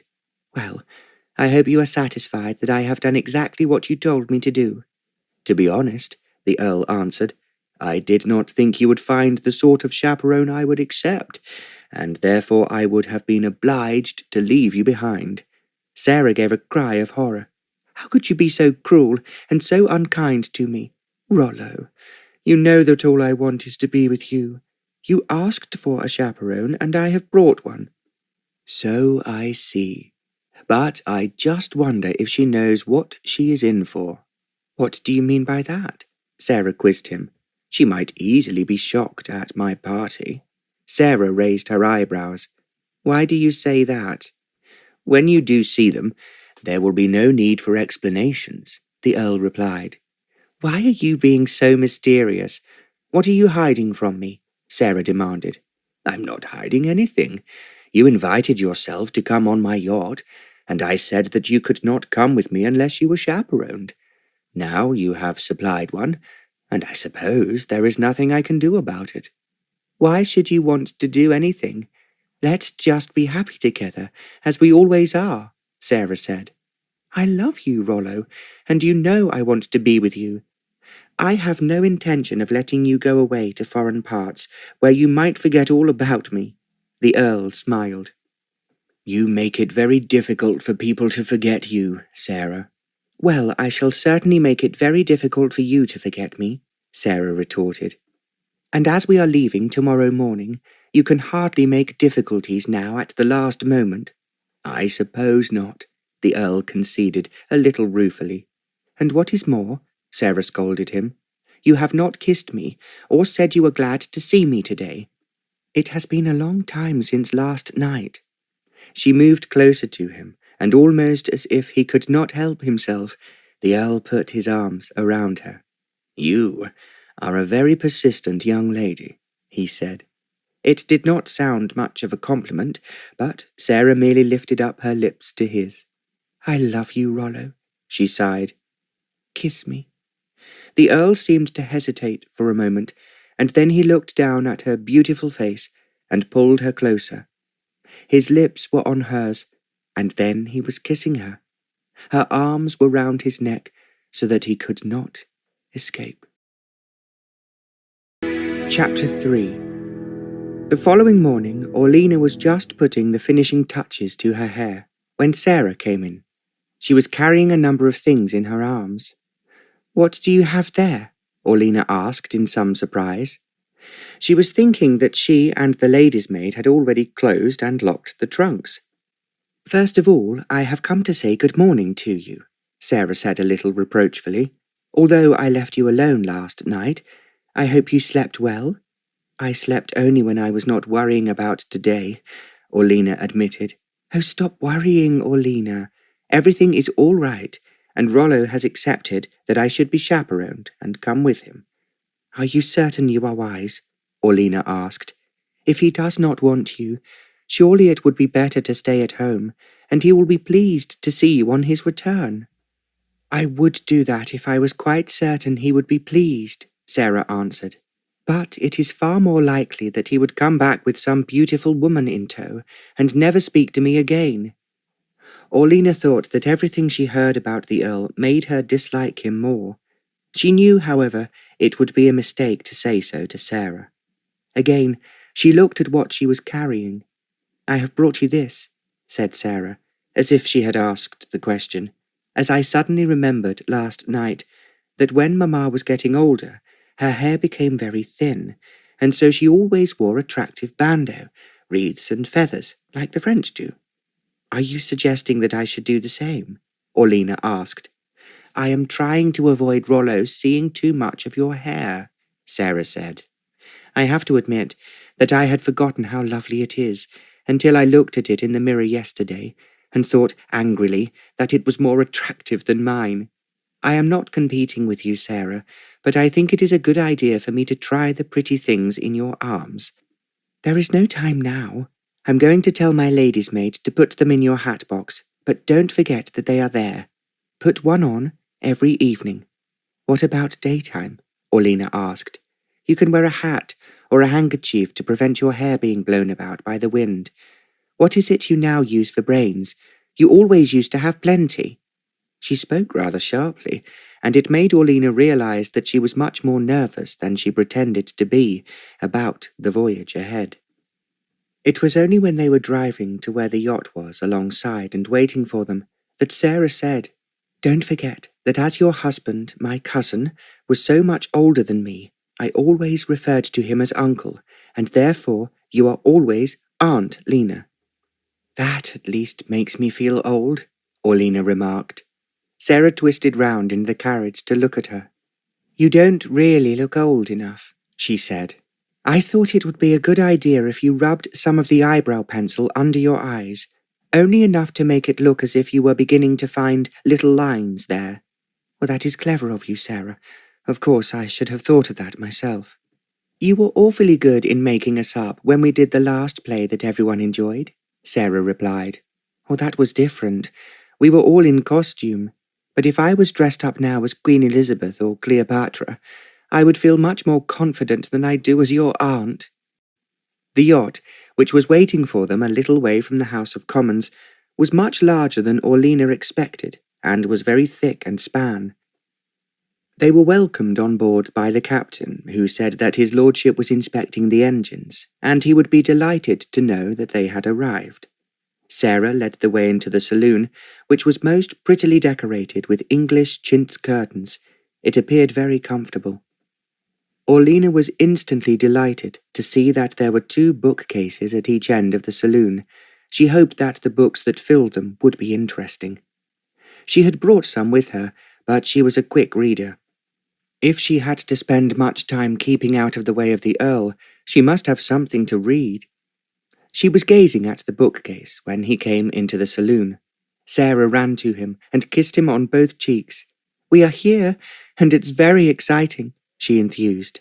"We are about to sail round the world, and who knows what treasures we shall find to bring back with us." "Not quite round the world," the Earl corrected her, "but I shall remember that you are looking for treasures." Sarah laughed and responded quickly. "I like them best if they shine like diamonds." "Well, that is certainly something I have heard before," the Earl remarked a little cynically. He deftly removed himself from Sarah's clinging arms and walked towards Orlena. "Let me welcome you aboard, Lady Dale," he said. "I hope you will be comfortable on the Silver Dragon." "I am sure I will, my lord. As I am a great reader, I am hoping you will have enough books to keep me busy." "Well, this I did not expect," he replied. "But if you are a reader, you will find plenty of books in my cabin. But I am afraid that most of them will be a bit heavy for you." Orlena wanted to laugh. She was sure it meant that he thought she was looking for some frivolous novelette. He had no idea what her reading really consisted of. There was no time for any further conversation, as 2 other guests arrived. The gentleman who came aboard first proved, when he was introduced, to be the Vicomte de Chaumont. He was a very good-looking Frenchman, with quite exquisite manners, and his charm manifested itself the moment he opened his mouth. He kissed first Sarah's and then Orlena's hand very gracefully, and said how delighted he was to be with them. He then introduced a young woman who had not come up the gangway as rapidly as he had. "You have met René Dupré?" he said to the Earl. "Of course," the Earl replied. "It's delightful to see you again, René, looking even lovelier than you were the last time we met." "That is of course what I wanted you to say," the Frenchwoman replied. She spoke excellent English, but with an accent that made everything she said sound fascinating. The Earl introduced her to Orlena and then to Sarah. Orlena was aware that when she had come into the saloon, Sarah had stiffened. She was obviously not pleased for her to be a guest at the party. René Dupré was certainly spectacular. She was not exactly pretty, but just like so many of the French, she had a fascination that it was impossible to ignore. She was heavily made up, and her dress fitted her tightly and accentuated her tiny waist. She had an undeniable chic, which at the time was somewhat outrageous. "How are you going to amuse us, monsieur?" she asked the Earl, looking at him through heavily mascaraed eyelashes. "Your parties are always très amusant, but this one it seems very small." The Earl's eyes twinkled. "I actually thought, René," he said, "that you were here to amuse me. In fact, to make it clear, that is why you have been invited." "Oh, that is what I suspected. But, monsieur, if that is to be my position, I shall expect you to be very grateful for my performance." Both men laughed, and then the Vicomte added, "You can be quite certain of it, and of course, René, no good party would be complete without you." It was the way they spoke rather than what they said that made Orlena wonder what was being planned. But before she could ask any questions, two more of the Earl's guests arrived. Lord Fenton was an Englishman. He was not particularly handsome, but nice-looking. He was, Orlena thought, typical of the young aristocrats she had met when she was a girl at the Marquis's parties. With him, there was a young woman who was just as surprising as René had been. She was introduced as Penny, and was obviously known to all the gentlemen, and it took Orlena a little while to learn that her name was Popkins. As she was apparently on the stage, Orlena thought that her name had obviously been thought up by a producer, or maybe even by Penny herself. Both the French girl and Penny seemed very much at ease amongst the gentlemen, and it was only Sarah who was rather stiff with them, and who they instantly regarded as a potential enemy. Although she lived in the country, Orlena had learned to be very astute where other people were concerned. Perhaps it was because she had read so much with her father and discussed with him the curious difference in the characters he described in his books. It was, however, more likely that she had a natural perception where other people were concerned. Living so quietly and being so much on her own, she had developed certain senses that were not used by ordinary people. Whatever it might be, she was well aware that she and Sarah should not be present in the same party as René and Penny. She could now understand the Earl's reluctance to take Sarah with him on his yacht. He had tried to prevent her by making difficulties, but she had been so determined, as only Sarah could be, to have her own way and to go with him. As they went below to their cabins, Orlena could not help thinking that it was a good thing the Marchioness was not alive, as she would have been very upset at Sarah mixing with girls from the stage. Also, being a guest in this party, whoever might be giving it. The yacht was now moving downstream, and Orlena knew that there was nothing she could do to make Sarah happy. Why does she want to marry the Earl, when these are the type of people he likes to have around him? She asked herself. And if indeed he does marry her, how will she tolerate them in her home? Orlena herself, as she was not personally involved, found the way that both René and Penny flirted with the two gentlemen to be amusing. She had never seen anything like it before. They did it very attractively, but then it would have shocked her mother and surprised her father.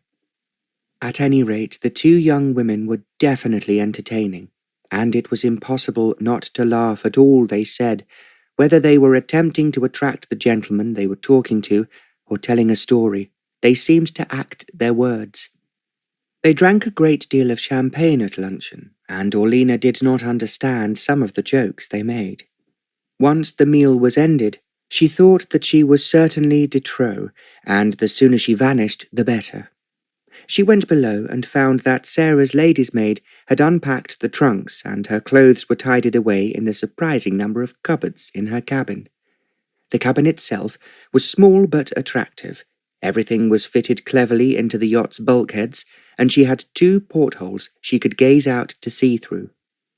The bed was draped with muslin curtains that fell from a corolla, and there was a thick carpet on the floor, and several mirrors that would make it easier for her to dress herself, whether the ship was rolling or not. "This is a most luxurious yacht," Orlena reflected. She had been very impressed at luncheon, especially when she had learned from Lord Fenton that the Earl had designed most of it himself. "There is every gadget you could possibly imagine on board the Silver Dragon," he said. "In fact, Rollo would be extremely annoyed if he thought that someone else had anything better." "I had not thought of it before," Orlena replied, "but I now think that perhaps men are as competitive about their yachts as they are about their horses." Lord Fenton laughed. "You are absolutely right, and if I ever afford a yacht, I shall try very hard to have a smarter and better one than Rollo and everyone else I know." The others, who had been listening, laughed at this, and the Viscount said to the Earl, "I am intending to buy a yacht for myself, and I shall need your advice, Rollo. Who could give it to me better than you? I cannot think why you would want a yacht when you have the most beautiful chateau in France, besides a villa which I heard you had just built on the coast." "Oh, you must come and see it," the Viscount replied. "Although at the moment I have few neighbors, and the best view of the Mediterranean, I have the uncomfortable feeling that very soon after people will seek the warm air of the south, and there will be too many houses." "You will not invite me to your villa?" Renee said reproachfully to the Viscount. She pouted prettily as she spoke, and he answered, "I will, very soon. At the moment my family are inspecting it, so we will have to wait until they leave." Orlena felt that this invitation was rather insulting, but Renee accepted it, merely saying, "Don't forget, because I love the sea." Alone in her cabin, Orlena took off her hat that she began to feel was somewhat heavy on her head. The sunshine coming through the porthole glittered on her fair golden hair, and she thought that Sarah was wise in saying she must keep her hair covered. Fortunately, among the other things she had brought with her, there were lots of ribbons. She had intended to use them round her waist as sashes, but now she thought that she would be wise to make them into a covering for her head. Because she was good with a needle, she settled down. Within an hour, she had made a little cap of ribbons that she could wear in the daytime, and it would prevent her hair from being blown about. There were small curls on her cheeks and forehead, but they were not very noticeable. Her bare head would be especially attractive with the sun shining on it. She stayed in her cabin for some time, and then, as she was feeling curious, she went up on deck to see what was happening. The yacht was now moving into open sea, although the coast of England was still visible to starboard. She thought how exciting it was to be going abroad for the first time in her life. Perhaps she would see some of the countries that she had studied with her father. She only wished that he was with them.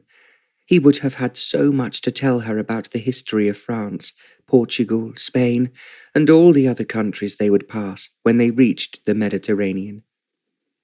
She leant over the rail and gazed into the water as the Silver Dragon ploughed through it. She was thinking How exciting it would be if she could see her mermaid. If the storybooks were correct, they had actually existed in the past. Suddenly, a voice said, "Are you admiring the sea or my yacht?" It was the Earl, and she thought that he had just come down from the bridge. "I was just thinking," she replied, "about mermaids and wondering if they really did exist in the past. There is so much written about them that I feel that they could not have been entirely the imagination of ancient mariners." "Perhaps you are right," the Earl said. "I had not thought about it before. If you are interested in mermaids, there is a book in my cabin that you will find interesting." "I will indeed. I hope I may borrow it, my lord." "I will see that you have it," the Earl said, "and as the cabin I use as my private study is opposite yours, I will give you permission to help yourself from the bookcases." Orlena's eyes lit up as she enthused. "That is so very generous of you, my lord.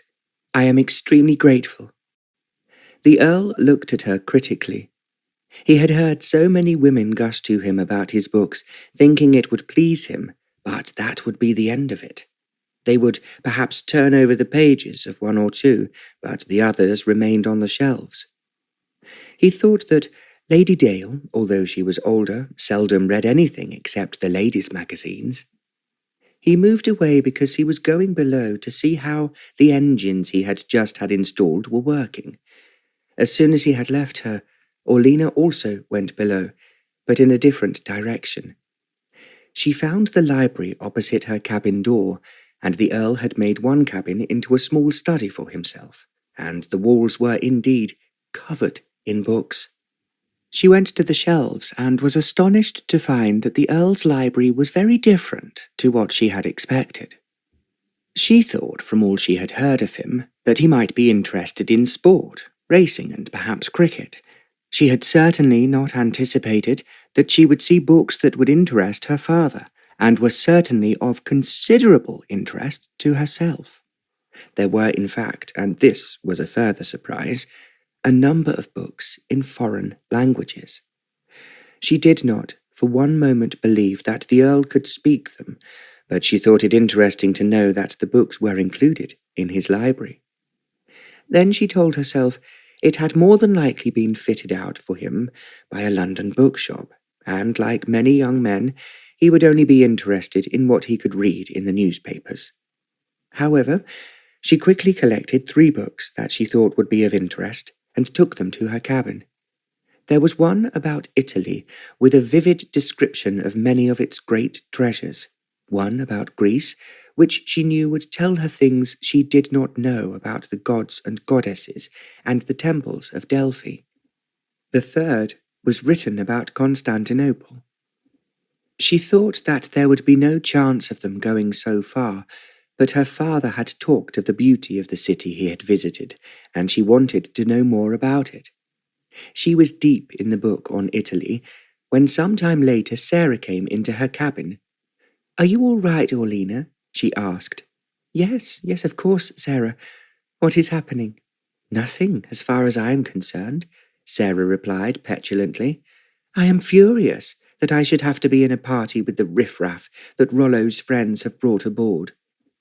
"You did not expect them, Sarah?"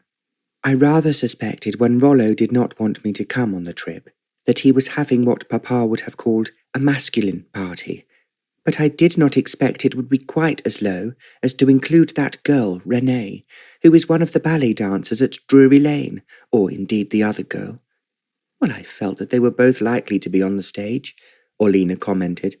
"It's an insult that I should have to mix with them," Sarah said, tossing her head.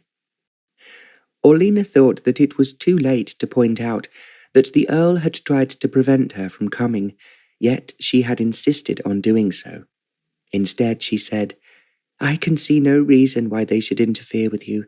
They are obviously concentrating on the 2 men who brought them aboard." "That is what they had better do," Sarah said. "If they concentrate on Rollo, I shall push them into the sea." Orlena tried not to laugh, and then she said, "I thought that the Viscount seemed very charming. Have you met him before?" I have, of course, yes, many times, Sarah replied. He goes everywhere in London, because for the moment he is attached to the French embassy. I would like to see his chateau, as Rollo enthuses about it in a way he seldom does about anyone else's house. I don't suppose, Orlena said, that he would take Miss Dupree there. Sarah gave a sharp laugh. His family would certainly never allow it. From what I hear, they give themselves terrible airs and graces, and would only accept a princess for their precious son. Orlena felt that there was nothing she could say, and she only hoped that Sarah would be in a better temper later. She suspected that she was angry now because the Earl was not paying very much attention to her. She then tried to talk of other issues, but Sarah kept saying, "How can I rid of these two women? I would enjoy myself if they were not here." "Would it not be wise," Orlena suggested a little cautiously, "if we returned to England and left this party, which is obviously upsetting you?" Sarah stared at her. "Do you mean return by land?" "Well, it's better than making yourself unhappy," Orlena replied. "I am quite certain that the Earl would understand your reason."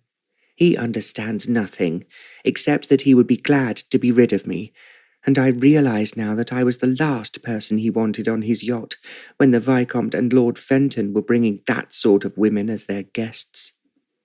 Orlena understood her problem at once, yet she did not know what either she or Sarah could do about it. It was, she told herself, entirely Sarah's fault for being so insistent in the first place, and now they were far away from land and their friends. The only thing that Sarah could do was to make the best of it, and then Orlena suggested, "As dearest, you are so much cleverer and prettier than either of these two women. Just ignore them and make yourself the star of the show." "What do you mean?" Sarah asked. "Exactly what I say. They may be in the chorus, but you are the heroine, and undoubtedly the most important of the Earl's guests. You cannot ask for more." There was silence, and then Sarah said, "I had not thought of it like that. Perhaps you are right. It would be a great mistake," Orlena said, "for you to tell him you dislike the party and show obvious hostility towards his friends." She paused and realized that Sarah was listening. "What I suggest you do," she went on, "is to make yourself so charming and so attractive that no one worries about anyone else except you. Just think, Sarah. You have all the advantages of birth, distinction, and the endless plaudits from London society. Who can equal you?" Sarah clasped her hands together. "You are right. Of course you are. I never thought of it like that. I will outshine and completely obscure those two other women, and make quite certain that both Kevin Fenton and Pierre Chaumont think of no one except me. That, of course, will include his lordship." "Oh, but of course," Sarah agreed. "How dare he think of anyone except the woman he loves, even though he will not marry her?" She jumped up and kissed Orlena. "I knew you were the only person I could possibly bring with me here," she cried. "You have so much more common sense than anyone else I know, and now you have made me happy again." She sat in front of the dressing table and looked at her reflection in the mirror. "I really am beautiful, am I not, Orlena?" she asked. "It's not just a flash in the pan." "You are very beautiful, Sarah, very sweet and very lovable," Orlena replied. "No man could ask for more," Sarah murmured. No, of course not," Orlena agreed. "I will make him propose before the voyage ends." Once again, Sarah was speaking in the positive way in which Orlena had heard her talk since she was a child. She took one last, lingering look at herself in the mirror, and then jumped up. "I'm going on deck," she said, "to find Rollo and tell him I love him. When he looks at me and listens to me, how can he possibly think of anyone else?" She did not wait for Orlena's answer, but rushed out of the cabin and shut the door behind her. Orlena gave a little sigh. She thought in her heart, It would be more sensible if Sarah waited for the Earl to find her. To run after him so obviously might easily annoy him. She did not ask herself why she knew better than Sarah what to do, except she could always remember how cleverly her mother had looked after her father. Because he was so handsome as well as so clever, there were always women ready to flatter him, and he had, however, never looked at anyone except her mother, from the time they were married until the moment she died. Orlena could well understand that for a man like her father, her mother was so wise in the way she handled him. She never demanded from him anything that he did not want to do, but she always got her own way. She was so grateful for anything she received, and she made her father believe that he was the only man in the world who could make her happy. Orlena, now looking back, knew that when they were together, her father felt strong and masculine. He wanted to protect her mother and keep her from anything that might upset or hurt her. He knew that she relied on him and that he could not fail her.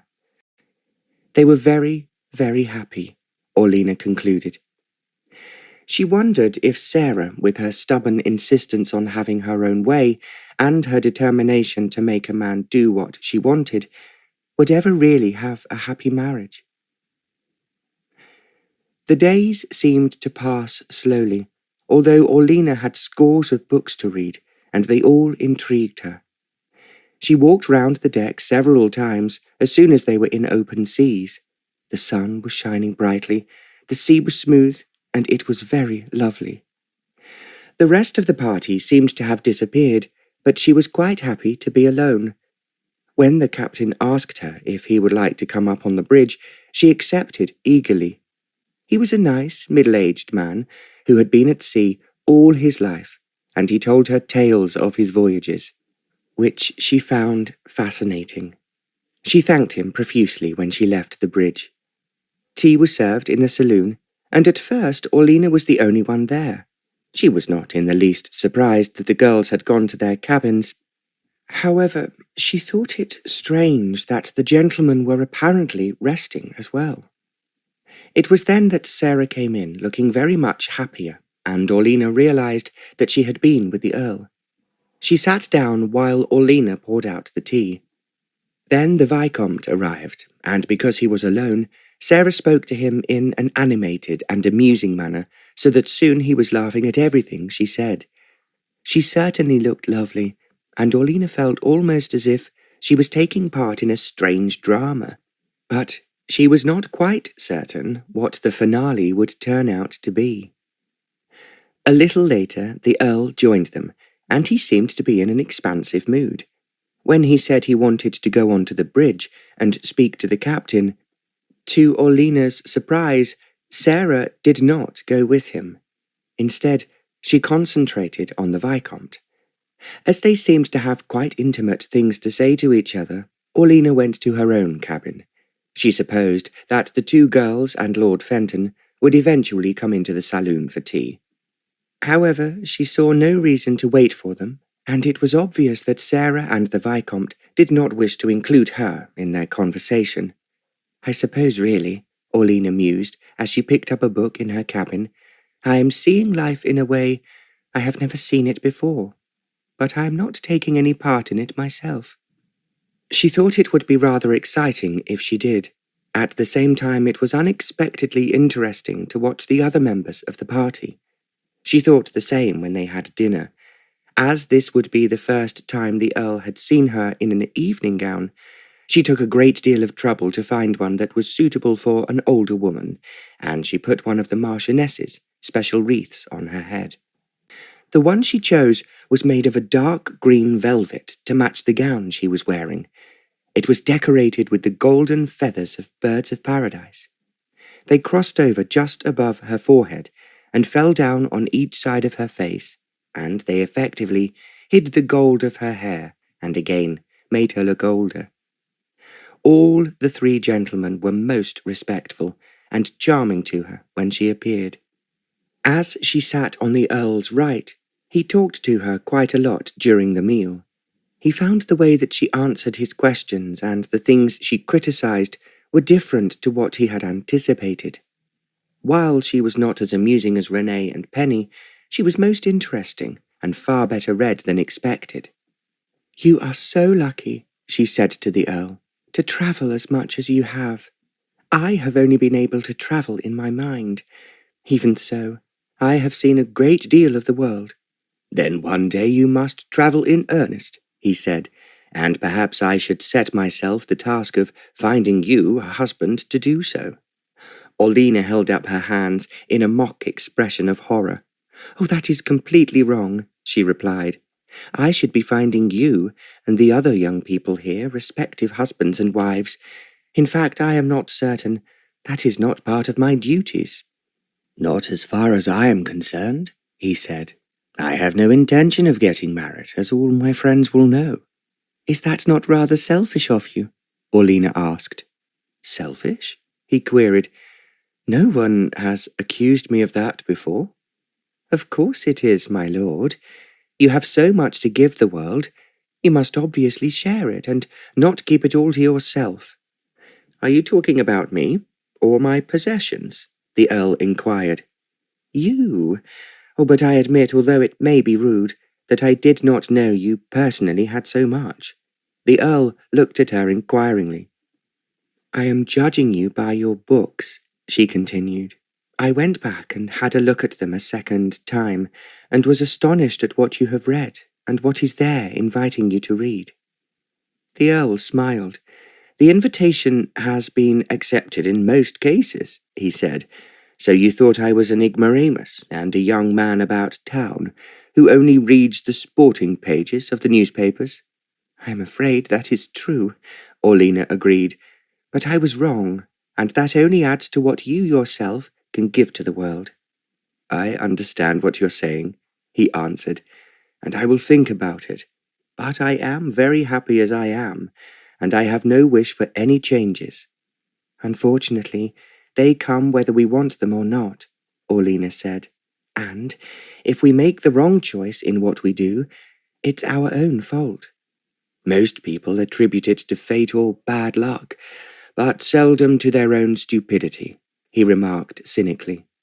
"It's something you must avoid, and just remember that no novelist has ever made a hero out of a miser."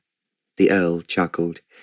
When Orlena had tactfully slipped away and retired to bed early, he said to Sarah, "I like your aunt.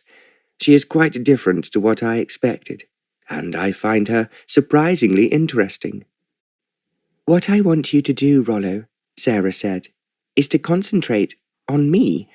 You know I love you, and I have come on this trip because I just cannot bear to be without you." He did not answer her as she put her hand on his arm. "Shall we go up on deck and admire the stars?" The Earl shook his head. "I'm quite comfortable here, and the stars will be there tomorrow, and the day after." "Then why," Sarah asked very softly, "are we not together somewhere where I can tell you how much I love you, and you can say the same to me?" The Earl knew exactly what she was insinuating. He thought, as Orlena would, that it was something he should say, not Sarah. "Come on, Penny," he said. "I want to drink your health, but first you must dance for your living. Show us how you do the high kicks in the last act at Drury Lane." "I will dance for you," Penny said, "if that's what you want. But who is going to play for me?" "I will," Lord Fenton offered. There was a small upright piano at the end of the saloon. He sat down at the stool, opened the piano, and ran his fingers over the keys. Penny jumped up into the centre of the saloon and pulled up her skirts. Then, to Lord Fenton's music, she began to kick her legs over her head in the way that had brought a roar of applause in the theatre. Down below in her cabin, Orlena heard the music. She was in bed and thought it sounded very lively, and she supposed that they were dancing with each other. It was a good thing that she had retired, as one of the gentlemen might think it was polite to ask her to dance, and she would either have to refuse or dance very sedately. She then thought, that she would love to dance with a young man who could dance really well, and she began to wonder which of the gentlemen would qualify. She was certain that it would be the Earl.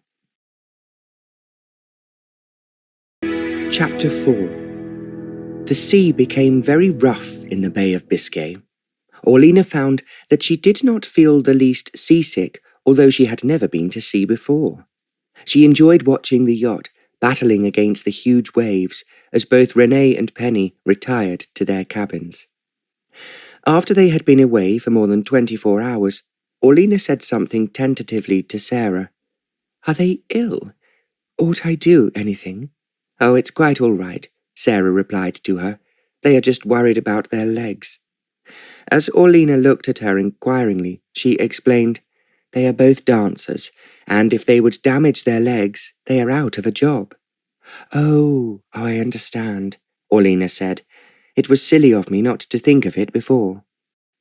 It meant, however, that Sarah was delighted to have the three men to herself. After what Orlena had said, she was amused to see Sarah flirting with the Vicomte in the same way that she flirted with the Earl. When they finally reached Gibraltar, the sea was smooth and the two girls appeared again. They did not stop for more than an hour outside the harbour.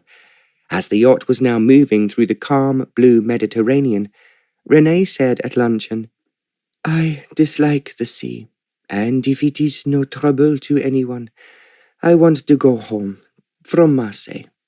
The Earl looked at her in surprise. "You wish to return to England?" he queried. "But that will ruin the party for poor Pierre." "Pierre can always see me when he comes back to London," Renee replied. "At the moment, I am much more concerned about myself, and frankly, I like solid, unmoving ground beneath my feet." They laughed at that. Orlena knew that Sarah was pleased, at any rate, to be rid of one member of the opposition. "If you are absolutely convinced you want to go," the Earl said, "I think I will have a courier waiting for me at Marseille, as I asked my secretary to send me any urgent letters that require an answer." Orlena thought that this was a particularly grand and luxurious way of travelling, and keeping in touch with what was happening at home. She did not, however, say so, and the Earl went on, "If you insist on returning, Renee, my courier will take you back. He is a very reliable man, and will see that you come to no harm." "I don't expect to come into any harm in my own country," Renee replied. "But thank you very much. I like to be comfortable, if lonely." She looked at the Vicomte as she spoke, and Orlena knew that she was asking him to go with her, but he clearly had no intention of leaving the yacht. When he was alone with Orlena that evening after dinner, the others having gone up on deck to look at a passing liner, she said, "I'm sorry that your girlfriend had to leave us. I rather expected you would go with her." "I did not do so," he replied, "for the simple reason that I should be letting Rollo down." Orlena did not understand, and he went on, "I think, although he has not said so, that he has some reason for his own for wanting a party on this trip." "Do you mean he wishes to be amused?" Orlena asked. "I mean rather more than that," Pierre answered her. "Rollo is an extraordinary young man who seldom confides in anyone, but I heard at the embassy that he has done some excellent work for the Viscount Cranbrook, who is the Secretary of State for War, as you know." Orlena was surprised. This was something she had not expected to hear about the Earl. In fact, she had been convinced in her own mind that he was just a rich young man looking for amusements. There was no chance of Pierre saying more, even if he had wanted to, because the others came back. "It was indeed a very large ship," Sarah said. "All the lights were blazing, and we could hear a band, so we thought that all the passengers would be having fun." "As we must do here," Lord Fenton said. He sat down at the piano and started to play a dance tune. Much to Orlena's surprise, Sarah more or less threw herself into the arms of the Vicomte. He was a good dancer, and as they swept round the saloon, the Earl was then obliged to ask Penny to dance with him, and she danced well too. Because they were obviously enjoying themselves, Orlena thought that she would creep away, and so walked down the companionway to her cabin. As she entered, she saw 3 of the books she had borrowed from the Earl's study, arranged tidily on the table. She had read all of them when the yacht was tossing on the rough sea, and it was impossible for her to go outside. She went on deck whenever she could, and she also devised a clever way of keeping her hair covered, although the wind was very strong. She had found that there were some long chiffon scarves in one of her trunks. They were obviously meant to be draped gracefully over an evening gown if it was cold.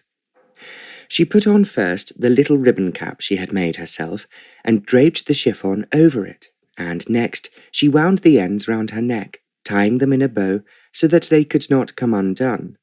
It meant that she could now face the very strongest winds without worrying that everything on her head would be blown away. Actually, the arrangement was very becoming. So she therefore kept it on while they were having meals. At night, she varied the different wreaths that Sarah had given her, and the one that she was wearing now was one of black feathers with just the ends touched with silver. It matched the gown she was wearing, a very pretty one, and the bodice was ornamented with silver beads. She glanced at herself in the mirror before she left her cabin. She thought with a smile that her disguise was a very good one, and no one had doubted for a moment that she was not Sarah's aging aunt. She picked up the books and crossed the corridor to the Earl's study. She gazed with delight at the rows of books. They would last her all through the voyage, however long it took. She had enjoyed those which she had read and put them down on one of the chairs, and she would return them to their usual place in the bookcase before she left. Then she began to search for books to replace them, and she glanced at one and then another, finding it hard to decide which one to read first. It still surprised her that the Earl had such a variety to choose from. She looked at the Odes of Pindar, which was a large and beautifully bound volume. It must, she thought, have been published many years ago. Then the door opened and the Earl came in. She gave an exclamation of surprise, and he said, "I thought you had retired to bed, Lady Dale." "I intended to do so," Orlena replied, "but when I reached my cabin, I realized that I had not changed my books. So I have brought them back, and thank you very much for lending them to me, my lord." The Earl just gave them a quick look, and then he saw what she was holding in her hand. "You are not going to tell me that you're thinking of reading that one?" he queried. "Why not?" Orlena asked. "Pindar was the greatest living poet of ancient Greece, and I think that his poems are delightful." The Earl stared at her. "Are you now trying to tell me," he asked, "that you have read Pindar in his own language?" "I have not heard if there is a good translation of his work published as yet," Orlena replied. She wanted to add that there would be, because it was one of the books that her father was working on. It had been very difficult because Pindar had been born in 518 BC, and his works had been neglected for years, even by the greatest scholars. She and her father were both working extremely hard at translating his work. Now the Earl was still staring at Orlena, and after a moment he said, "Quite frankly, Lady Dale, I don't believe that you have read these poems." Orlena smiled. "I am not in the habit of telling lies, my lord." The Earl reached out and took the book from her. "Very well," he grunted. "Read this one to me." He turned over some of the pages and then pointed at an ode halfway down. As she followed the direction of his finger, Orlena almost laughed. It was one of her favourites, and she had not only helped her father to translate it, but had often read it herself for sheer enjoyment. Her father had estimated that Pindar had been about 30 years old when he wrote it. Slowly, in her quiet voice, she read, "For in your gift all are mortal joys, and every sweet thing, be it wisdom, beauty, or glory, that maketh rich the soul of man." She stopped as the Earl had taken away his finger. "I don't believe it," he exclaimed. "How can you possibly read ancient Greek like that?" Orlena gave a little laugh, and then she said, "Now it's only fair I should test you, my lord." She turned over the pages until she came to another ode that she remembered well.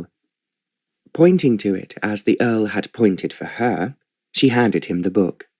He read slowly and in a deep voice, "But he to whom is given new glory, in the rich sweetness of his youth, flies up aloft, high hopes fulfilled on wings of soaring valor."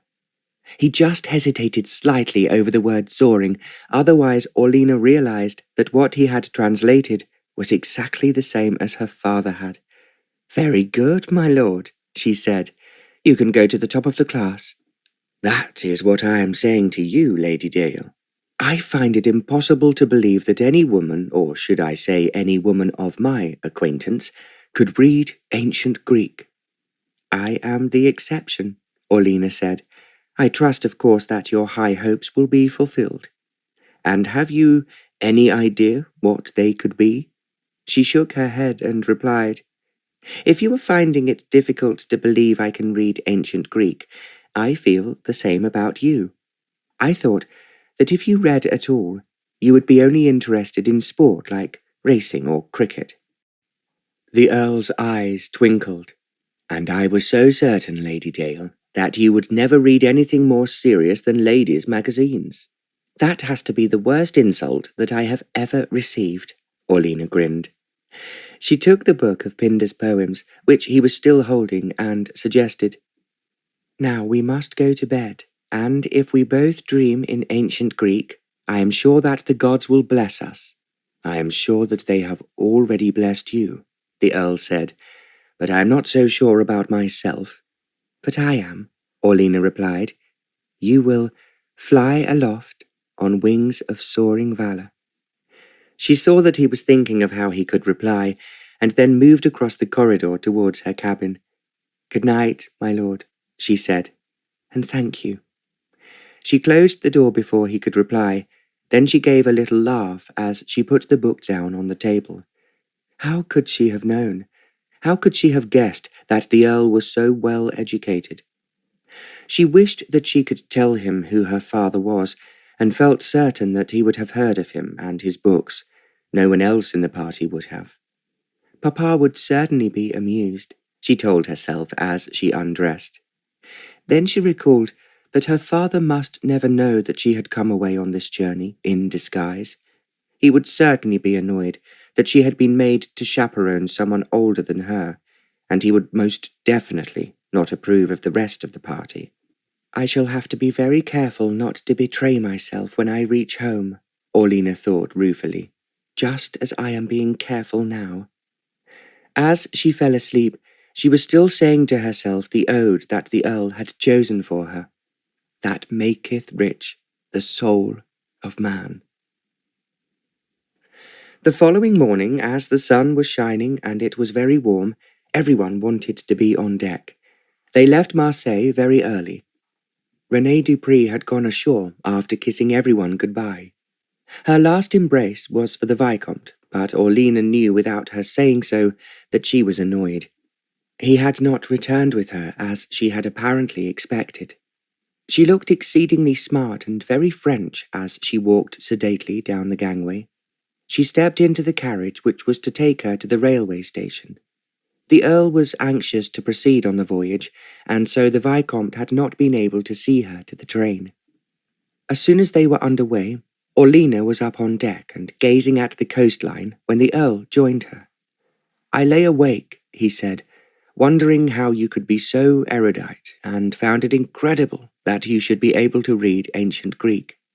"I think that is rather rude," Orlena replied. "As it happens, I know quite a different number of languages." "But why, as you have not travelled?" he asked. As she could not explain about her father, Orlena thought that this was dangerous ground, and she replied, "Well, I'm just astonished, my lord, that you should read ancient Greek, but I am too polite to say so." "On the contrary, Lady Dale, You made it clear last night what you thought were the limits of my intelligence, and now I have to prove to you that I do actually use my brain."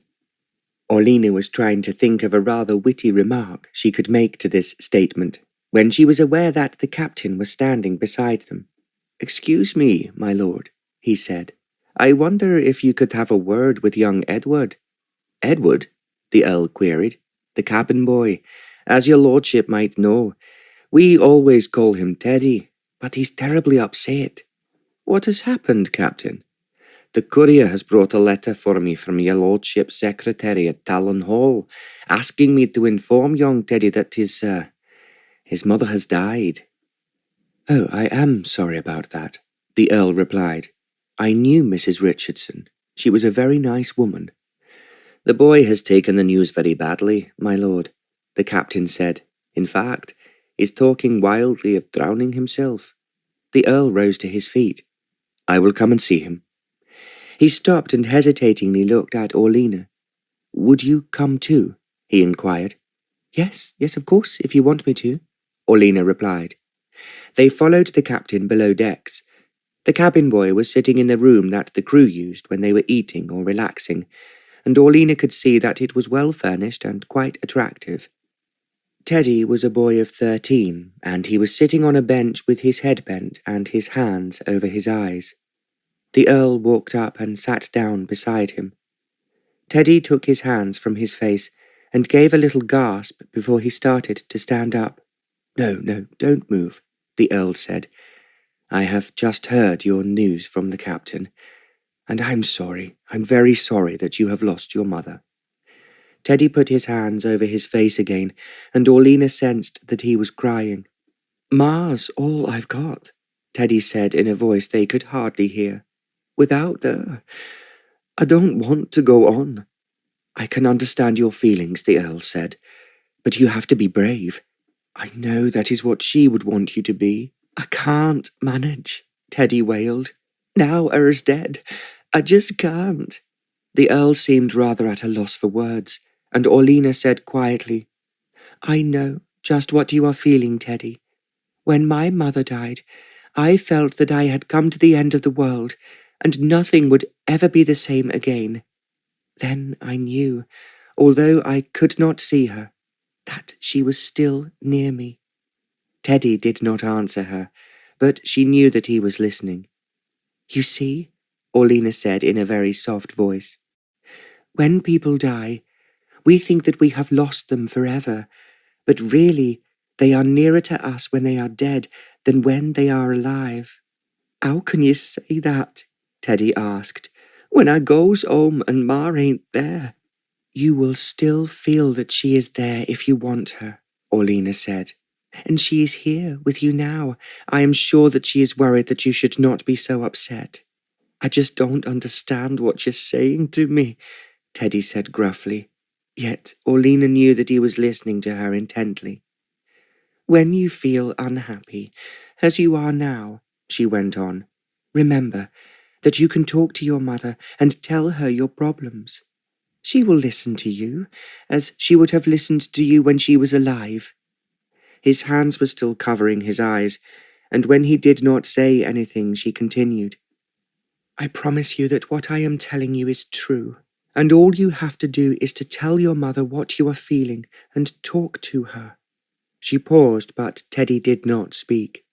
"Of course," she said, "it is easier at night than at any other time. I know you will not hear her answer you, but you will know in your mind what she is wanting to say to you. And it is there as clearly as if it was said aloud." "Be that true?" Teddy asked. "I swear it's true," Orlina said. "And it would upset your mother more than anything else if you just cried and did not try to go on living your life as she wanted you to do.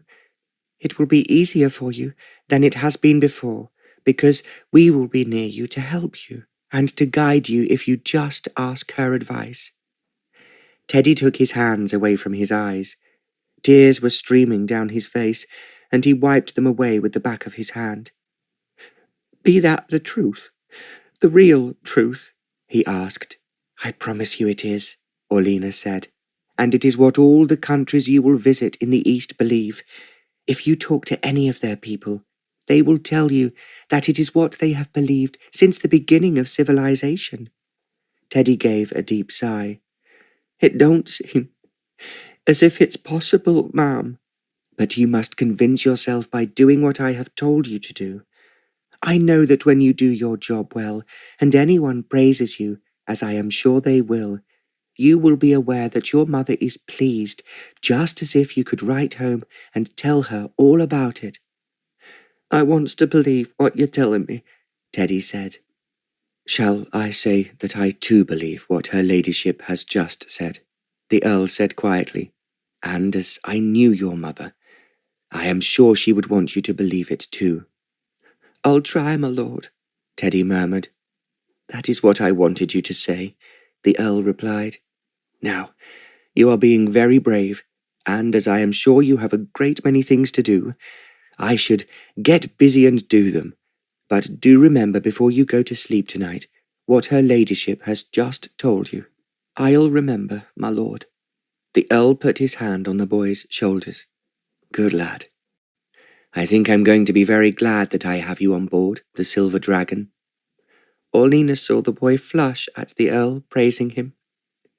Then, as she rose to her feet and shook Teddy by the hand, she said, "If you ever want me to come and talk to you while we are on this cruise, I will be pleased to do so." "Thank you, ma'am," Teddy mumbled politely. The Earl and Orlina then left the cabin, and in the corridor outside they found the captain. "It was very kind of you, my lord, to see the boy," he said. "Thank her ladyship," the Earl replied. "I am sure that he will be feeling better now." They walked back to the companionway, and when they reached their chairs on deck, the Earl said, "Thank you very much. You have helped the poor boy far better than I could have done. I have not asked you before, but have you any children of your own?" "No, unfortunately," Orlina managed to say. "I am very sure that if you had, you would be an excellent mother," the Earl remarked. Orlina had already lowered herself into a deck chair while he was still standing, and then he said, almost as if he was talking to himself, "I think it's quite extraordinary, as you have been a widow for some time. You have not married again." "Perhaps like you," Orlina answered. "I like to feel free." "It's all right for a man," the Earl replied, "but then it's all wrong for a woman. You should be protected and looked after." Orlina gave a little laugh. "I am happy as I am, and seeing what you have just said about marriage, it really is a case of the pot calling the kettle black. But it's very different when it concerns a woman," the Earl began to argue. He was just about to sit down on the chair beside her when Sarah came hurrying out on deck. "Oh, there you are, Rollo," she said. "I have been looking for you. We want a fourth at deck tennis, so do come and join us." "I'm not certain I particularly want to play deck tennis this morning," the Earl replied. "Oh, don't be so unkind, Rollo. Both Kevin Fenton and Pierre are longing for a game, and I want to make it a foursome." "I only hope you are as good as we are," the Earl grinned, "or you will certainly slow us up." Sarah made a little grimace at him. "I hate you when you're in that hoity-toity mood," she said. "We want you to play, so hurry up and change." The Earl hesitated, and Orlina thought that he was going to refuse again. Then, as if he could not think of any good reason for not doing so, he walked away to change his clothes. Sarah sat down in the chair beside Orlina. "Are you all right?" she asked. "Of course I am," Orlina replied. "I don't want you to be bored, dearest, but you are acting so splendidly that they all believe that you are my aunt and chaperone. No one has the least suspicion that you are really the baby of the party." Orlina laughed and looked over her shoulder. "Do be careful. It would be horrifying if they ever found out." "Oh, we are too clever for them," Sarah said boastfully. "At the same time, because you are being so kind to me, I don't want you to be bored." "I am not in the least bored. In fact, I am enjoying myself enormously. Will it be rather a bother for you now that Renee has left?" "Oh, I'm glad she has," Sarah said. I find the Viscount very amusing, and I am trying to make Rollo jealous." "I thought you were doing that," Orlena said, "but do be careful." "Of what?" Sarah inquired. "If the Viscount falls in love with me, it will serve Rollo right. I don't believe he has ever met any woman who preferred another man rather than himself." Orlena could not help feeling that she was playing a rather dangerous game. Equally, now that she knew the Earl a little better, she was quite sure that if he was determined not to marry anyone, Sarah would find it impossible to get him up the aisle. As if she became aware of what she was thinking, Sarah said, "Don't worry a bit, Orlena dearest. I shall get my own way, you can be sure of that. Rollo does really love me. I know it." "Then everything will be all right," Orlena observed. However, she knew in her heart that she did not think so, and to change the subject she asked, "Where is Penny? Why is she not playing deck tennis with you?" "She cannot do anything sporting like that," Sarah said scornfully. "She is a real London girl, and when she is not dressed up and in a show, she prefers to lie down. I expect she will appear at luncheon time, but not before." Orlena was saved from making any reply. At that moment the Earl reappeared, dressed for deck tennis. He looked very attractive, wearing white trousers and a blue sweater over a white shirt. "Oh, here you are, darling," Sarah smiled. "Now let's have a really exciting game. Of course you play better than anyone else." "Don't underestimate Pierre," he replied. "Unlike most Frenchmen, he is very good at games, and when you see him play polo, you will realize he is really a champion." "He is certainly very handsome," Sarah said. She gave a sidelong glance at Orlena as she spoke, and she realized that this was another effort to make the Earl jealous. Then she slipped her arm into his and drew him along the deck. "Come on," she urged. "I will play with you, and we will beat those two men into a cocked hat." Orlena did not hear his reply. She only thought as they walked off that they made a very attractive couple. Yet her instinct told her that for the first time in her life, Sarah was not going to get her own way. Orlena was quite certain, however much she tried, that the Earl would not marry her. They took luncheon rather late, as the deck tennis went on for a long time. Penny appeared looking very attractive. She stated that she had no intention of playing any rough games, but just wanted to rest in a nice, shady place. "I will find one for you," Lord Fenton suggested. "I want you to be with me," Penny replied. "I have a lot of things I want to talk to you about." Orlena had the idea that Lord Fenton would have liked another game. However, he agreed that he would rest on deck with Penny, which left Sarah with the two men to herself. Before she could say anything, the Earl announced, "I shall be on the bridge most of the afternoon, so if anyone wants me, that is where you will find me." "Any particular reason?" the Viscount inquired.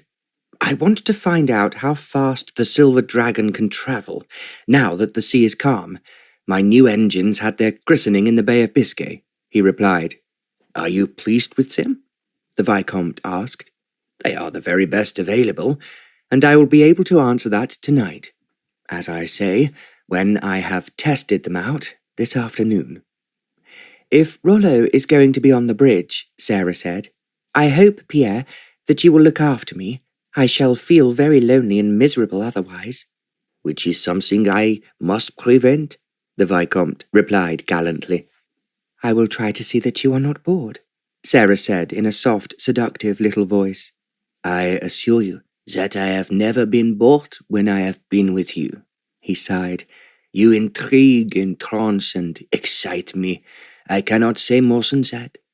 It was the sort of answer only a Frenchman could have given without feeling embarrassed. Orlena glanced at the Earl to see if he minded, and to her surprise, he was paying no attention to what Sarah was saying. He was earnestly discussing with Lord Fenton the merits of his new engine. Sarah became aware of this, and it obviously piqued her. She put out her hand and laid it on the Viscount's. "You are so very kind and sweet to me," she said softly. That is exactly what I want to be, he replied. He then raised her hand to his lips and kissed it, and Orlena was aware once again that Sarah flashed a glance at the Earl, who was still paying no attention. She rose from the table. Let's go and find a cosy place, she said, where we can be alone. She accentuated the last word. Then, as the Viscount followed her, she walked out of the saloon. You do see, the Earl said to Lord Fenton, that it is an entirely new innovation in mechanics where yachts are concerned. If it is a success, I expect every owner who can afford it will follow me. I am certain that they will, Lord Fenton replied. It's so clever of you, Rollo, to adapt it the way you have. I am sure no one else has ever thought of it before.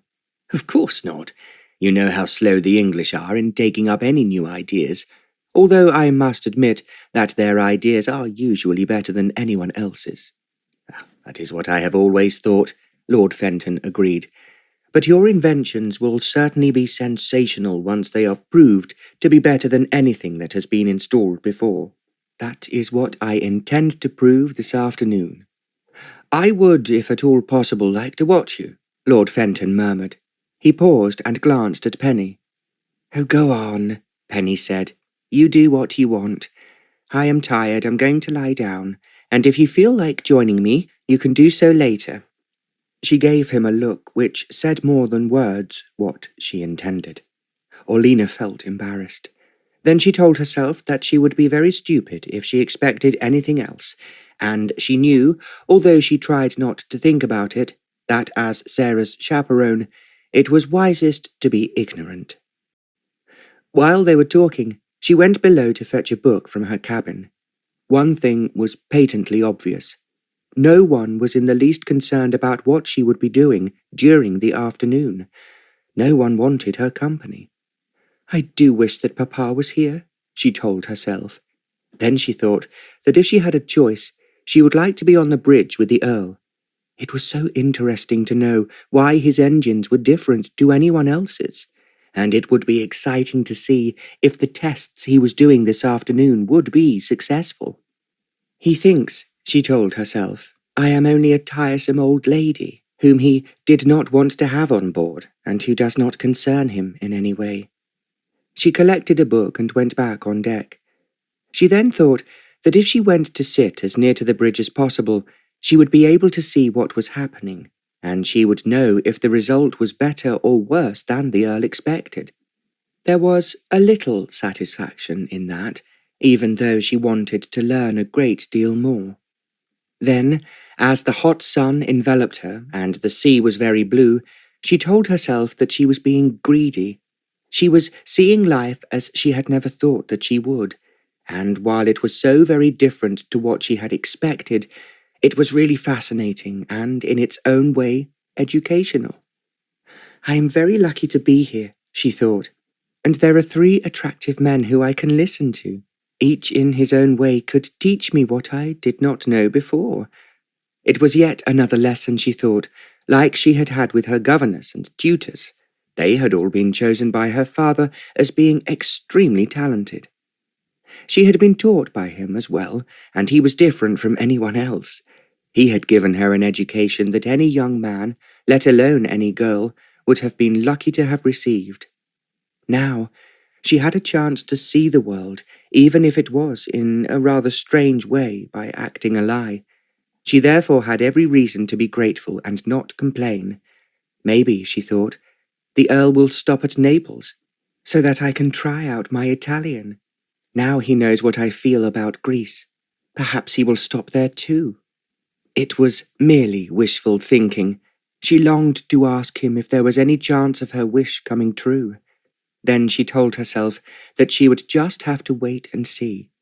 Perhaps the Viscount was right, and there was some reason for the Earl's journey that they did not know about. It would also account for his desire at this moment to pass through the Mediterranean at a greater speed than anyone had done before. Where are we going, and for what reason? The questions seemed to ask themselves aloud, but Orlena had no answer. She could only tell herself that she was taking part in a fascinating drama, and she had no idea what the end would turn out to be when the curtain finally came down. Chapter 5. Dinner was a hilarious meal, because the Earl was sure that he had beaten the record of all time. They toasted him in champagne, and Pierre said, "I am sure that the Silver Dragon ought to be given an award of some sort, eh? After all, I believe that you were the first owner to introduce electric light, and now you have the record for speed." "I shall have to compare it with some of the others when I return home," the Earl said, "but I am delighted that I can go so fast." "Why are you in such a hurry?" Penny asked. There was a pause before the Earl replied. "I like doing things quickly. There is nothing more dreary than having to hang about." "I agree with you there." Lord Fenton came in. They began to argue over people who they thought were slow and became very animated about it. There was a great deal to drink. When dinner was finished, the table was moved away so that if they wished to dance they could. The Viscount, however, proposed, "I want to see Penny do her high kicks again. If she can stand up after all the champagne that she has drunk, I will certainly give her a prize." "Which I am very anxious to have," Penny replied. Lord Fenton then sat down at the piano and started to play the music that Penny had danced to when she was on the stage. Orlena now felt that this was the moment when she should leave. She was not exactly shocked by Penny's dancing, but she felt that the idea of an older woman being present might make the others feel embarrassed. She moved quietly out of the saloon without saying good night and went below. As she did so, she thought that either she or the Earl ought to make inquiries as to how Teddy was. She saw Wilkins, the Earl's valet, coming from his cabin. She had spoken to him before, and thought that he was a nice, friendly little man, and she was sure that he was very good at his job. As he came nearer, she said, "Good evening, Wilkins. I was just wondering how the little cabin boy is getting on, and if he is more cheerful." "I think he'd be better, my lady," Wilkins replied. "But I'm real sure that he would like to say good night to your ladyship, if you could spare the time." "Of course I can. Where will he be?" "I'll find out," Wilkins answered. He walked ahead and Orlena followed him more slowly. There was laughter and cheerful voices emanating from the room where she and the Earl had talked to Teddy. She realized that the crew were having their supper, and she was sure that the Earl had celebrated his success by giving them wine or beer to drink his health in. Wilkins disappeared, and she waited. 2 minutes later he came back. "Teddy has been sent off to bed, my lady," he said, "and he's in his cabin, if you'd like to speak to him." "Of course I will," Orlena said. Wilkins led her a little way and opened a door. Teddy, because he was so young, had been put in a very small cabin. There was only just room for his bunk, a table, and a chair. He was in bed, and he sat up when Orlena appeared. "I've come to see how you are," she said. The one chair was covered with his clothes, so she sat down on the side of the bunk. "I've been thinking what you said, my lady," Teddy replied, "and I tried to talk to Ma as you told me." "Did you feel that she was near you?" Orlena asked. "I think so," Teddy answered. Now Orlena could see him without his eyes swollen and the tears running down his cheeks. She realized that he was a good-looking boy with an English complexion, fair hair and blue eyes. He seemed to her to be too young, not only in years, but in himself, to be away from home and his family. Yet the Richardsons worked on the Earl's estate, and they would therefore be very proud that their son could have a place in his lordship's yacht. Looking at Teddy, Orlena thought that it was hard for any child. He had been moved from the home in which he had lived since he was born to be with strangers, all of whom were grown up. "Can you read, Teddy?" she asked. "Yes, my lady. They tells me I were a good reader when I were at school." "Oh, then I must try and find you some books to read," Orlena said. "Would you like that?" Teddy nodded. "I like to read a story. A lot of the books they gives us at school, they were dull. But I'm sure they were, so I will try and find you something exciting to read." Teddy smiled at her as if he was not certain how to say thank you. "Now, you must go to sleep," she said, "but don't forget to say your prayers and ask your mother to look after you." "Ma always tells me it were those angels who did that," Teddy replied. She was quite right. The angels look after us all at night, and you have a special angel who looks after you. Teddy gave a little laugh. "I expects I keeps him busy." Orlina rose to her feet. "Good night, Teddy. If you want to talk to me, tell Mr. Wilkins." "I'll do that," Teddy replied. He then looked up at her with what she felt was a trusting look in his eyes, and she bent down and kissed his cheek. Teddy's arms went round her neck. "I loves you," he sighed, "as I loved Ma." "No man could say more than that," a voice came from the doorway. Teddy took his arm away, and Orlina looked round to see the Earl. "I thought this was where you had gone," he said. "I meant to come myself to see if the boy was all right." "He is being very brave," Orlina said, "and you can be very proud of him." "I am indeed," he answered, "just as I am proud of the silver dragon for doing so well today." "Her goes jolly quick, my lord," Teddy piped up. There was a note of admiration in his voice which had not been there before. "If she has broken a record," the Earl said, "it is due not only to the engines, but to the men who take care of her. And that, of course, includes you, Teddy." Teddy smiled. "And perhaps her'll go even quicker tomorrow." "We can at least try," he replied. "Now good night, Teddy, and go to sleep, or you may be too tired to watch her." "Oh, I'll not be that, my lord." Orlina touched his cheek with her hand. "Good night," she said. "I will try and find a book for you to read, but we will certainly be able to buy one at the next port we stop at." She left the cabin, and the Earl followed her. "So what was that about?" he asked her when they were outside in the corridor. "Can the boy read?" "He says he can, and I was just wondering if in your library you had something suitable for someone so young." "I very much doubt it," the Earl said, "but we will have a look." They walked along to his cabin. As the Earl touched the switch, Orlina thought how convenient it was that he had installed electric light in the Silver Dragon. The yacht was now travelling at record speed, and the Viscount had told her all about the experiments the Earl had made, and how he had been the first owner of a yacht to introduce electric light instead of oil lamps. "I never thought of it being in a ship," Orlina said. The Viscount smiled. "They are predicting that within just a few years, all ships will have it, and I am informed that there is quite a competition amongst the various shipping lines to be the first." "I am sure there is," Orlina commented.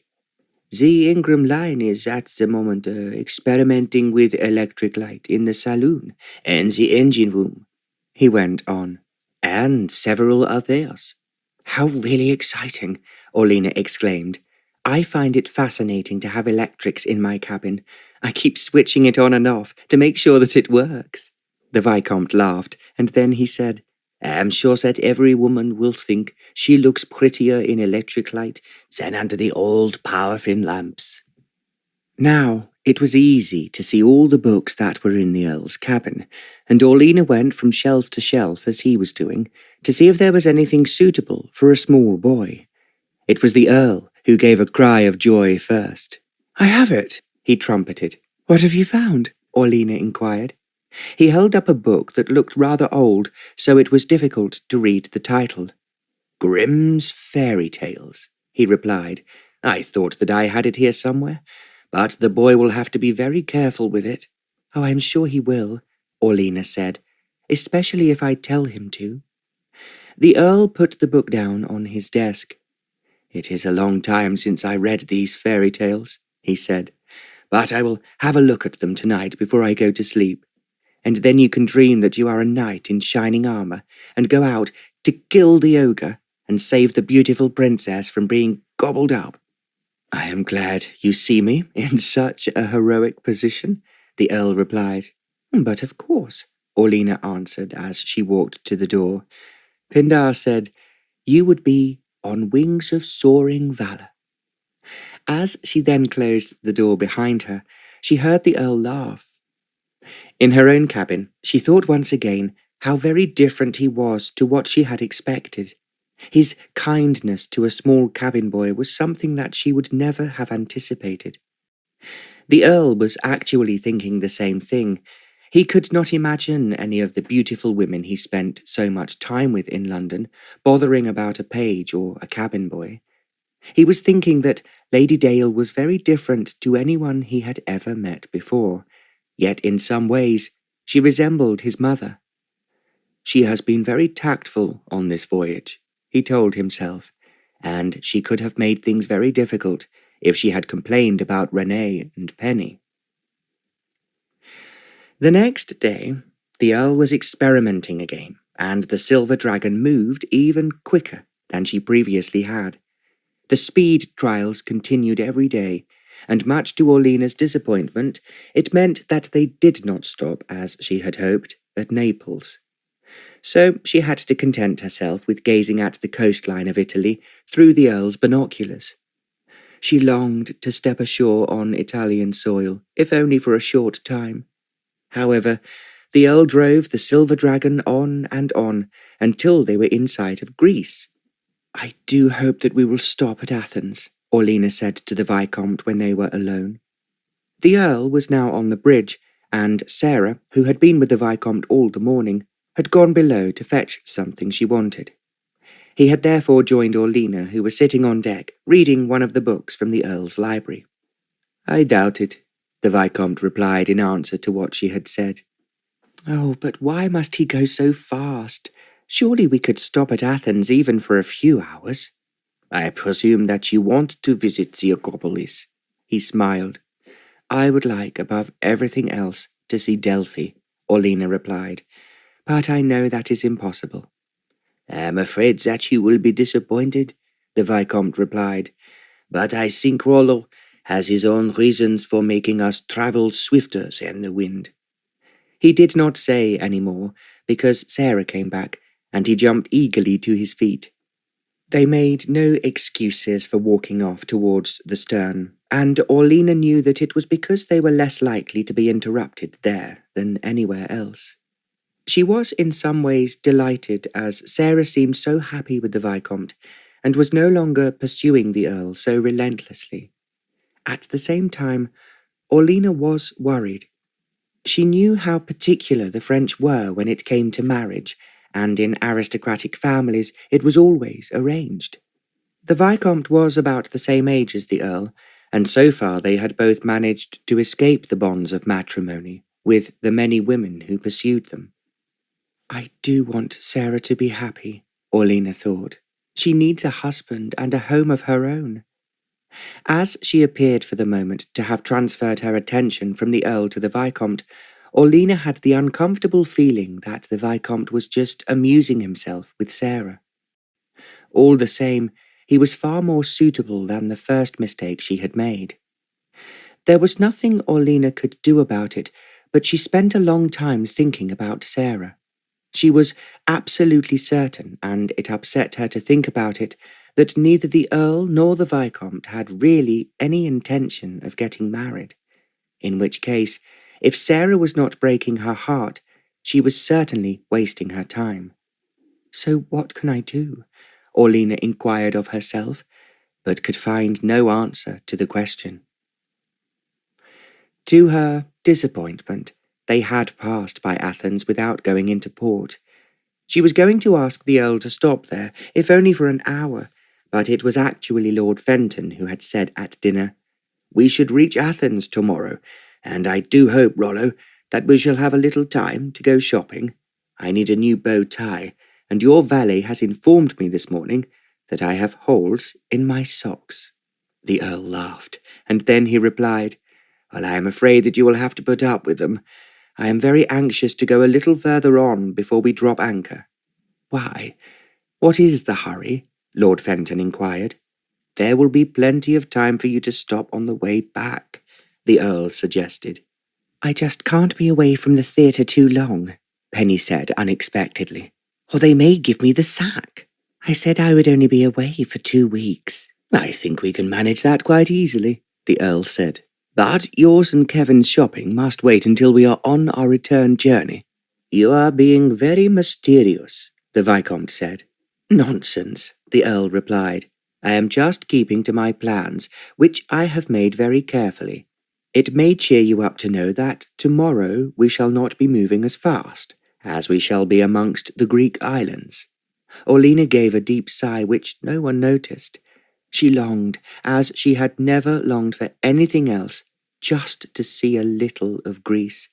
The Parthenon had been described in detail in so many of the documents that she and her father had translated. Most of all, she would have loved to visit Delphi, but that was obviously an impossibility. She felt that there she would really feel the presence of the gods, especially Apollo. She had read so often of him coming ashore on the dolphin he always travelled on, and then he must have been enveloped with a pure, blinding light that the Greeks had worshipped ever since. Perhaps the Earl will stop for just a little while on the way back, she thought, but while the others protested, she kept silent. After all, the Earl had not invited her on this voyage. It was Sarah who had forced her upon him. It would be very ill-mannered on her part not to be grateful for all that she had enjoyed so much already, and certainly she could not ask for more. But, as she gazed at the port of Athens in the far distance, she felt her heart going out towards it. The same night they had left Athens behind, they were anchored in a small bay just in the Aegean Sea.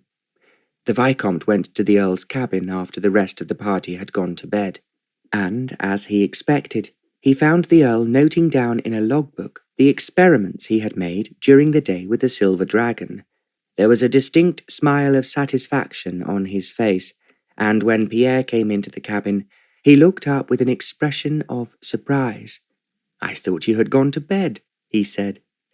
I want to have a word with you first, the Viscount answered, and it's very difficult to find you alone during the day.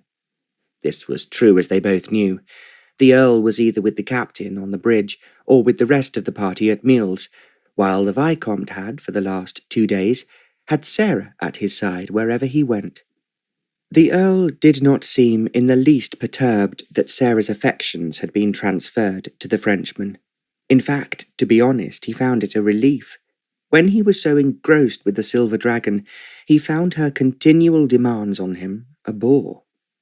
He wondered vaguely now why the Viscount was not with her, as he sat down in a comfortable chair facing the deck. For a while he seemed to be hesitating for words, and as the Earl became aware of it, he asked, What's the matter, Pierre? Is anything worrying you? I would like you to give me a truthful answer to a question I am going to ask you, he replied. We have known each other for a long time, Rollo, and I think we have always been frank. Of course we have, the Earl replied. I see no reason to be anything else. He wondered what the Viscount could possibly be intending to ask him. He put down the pen he was holding, as if to give him his full attention. As the Viscount did not speak, the Earl said, Come on, Pierre. Tell me what is upsetting you. It cannot be anything so horrific that you are frightened to mention it. Oh, it's not as bad as all that. I just wanted to know, Rollo, because you have always been my best friend, if you intend to marry Sarah. The Earl stared at him in surprise, as this was a question he had certainly not expected, and with hardly a pause he answered, If you want the truth, Pierre, and we have always been truthful with each other, the answer is no.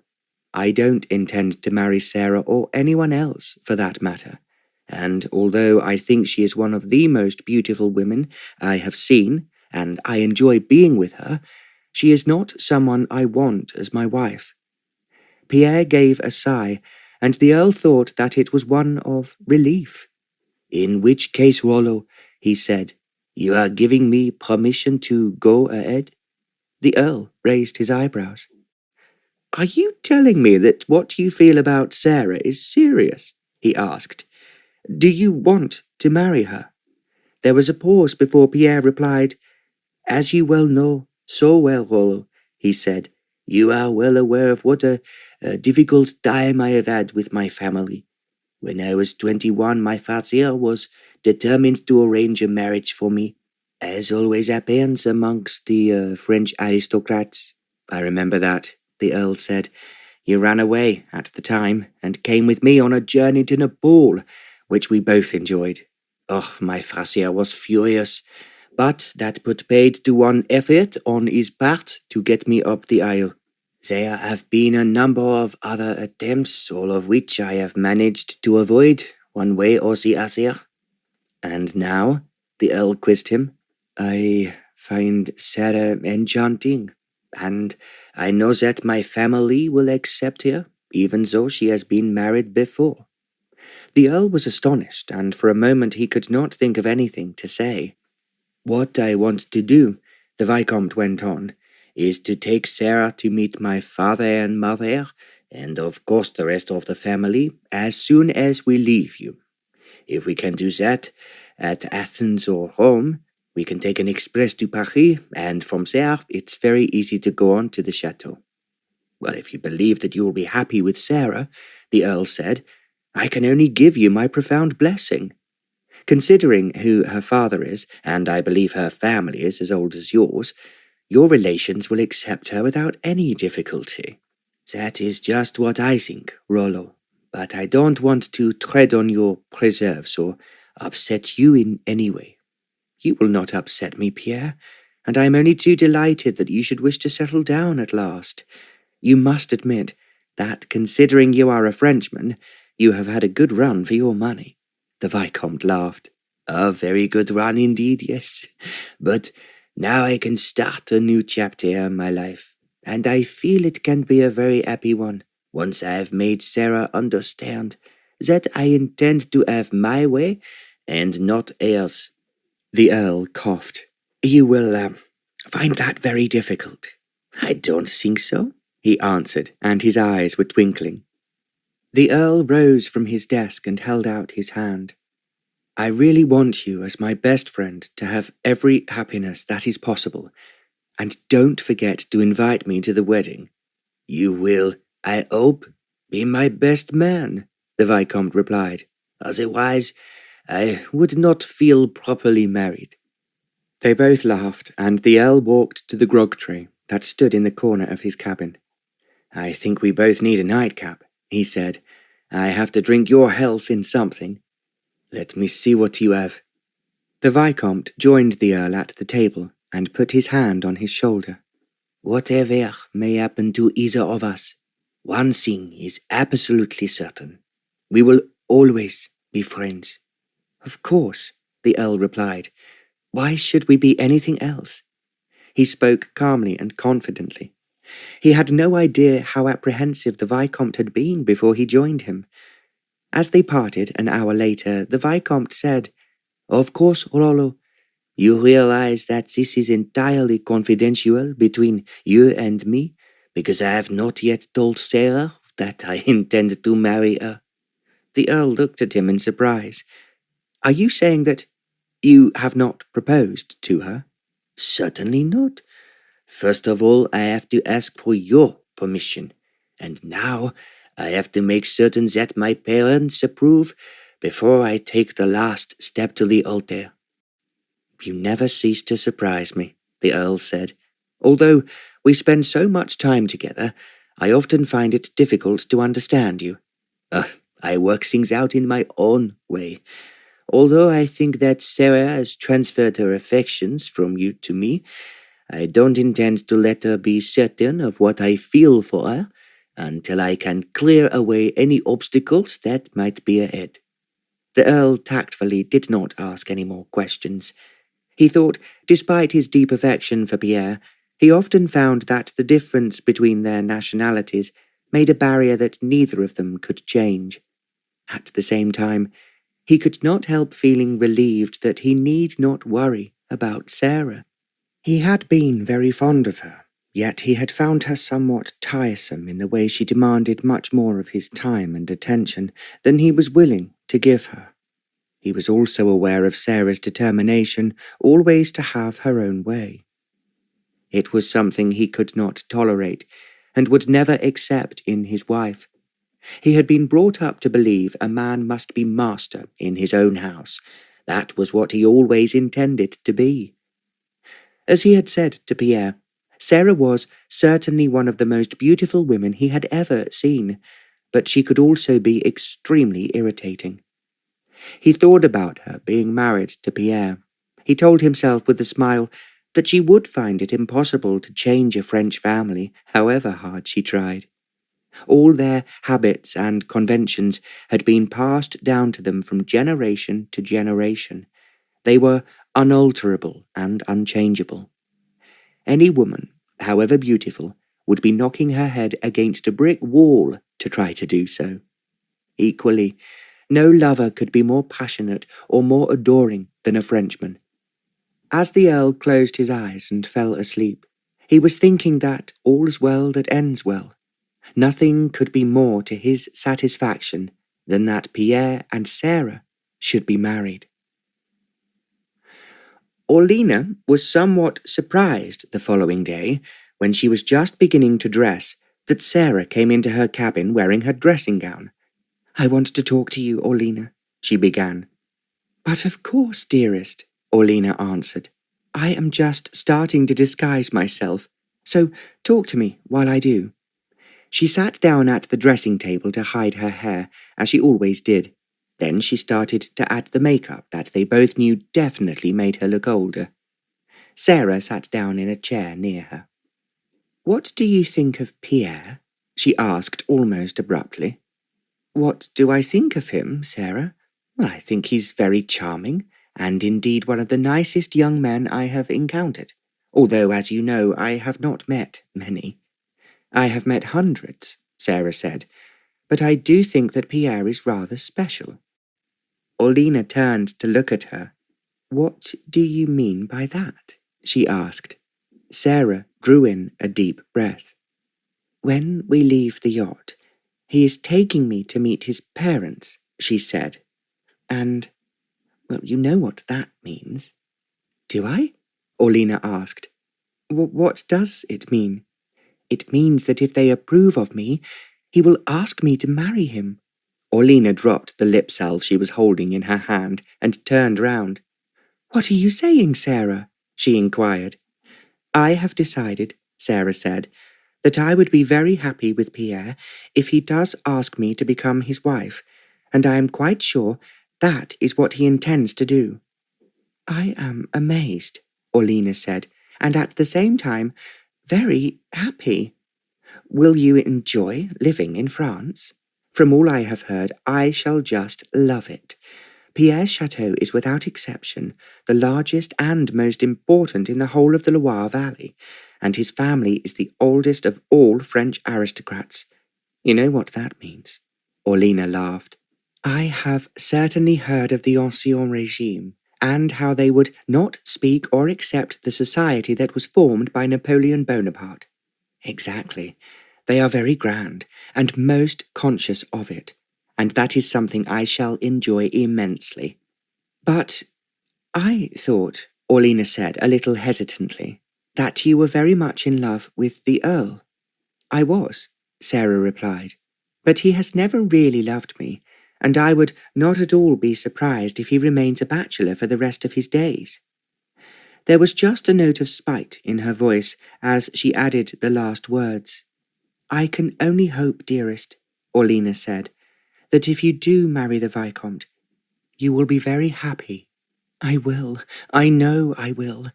I shall enjoy enormously being the Vicomtesse de Charmant, and having, besides a chateau that people never stop talking about, an enormous house in the Champs-Élysées in Paris."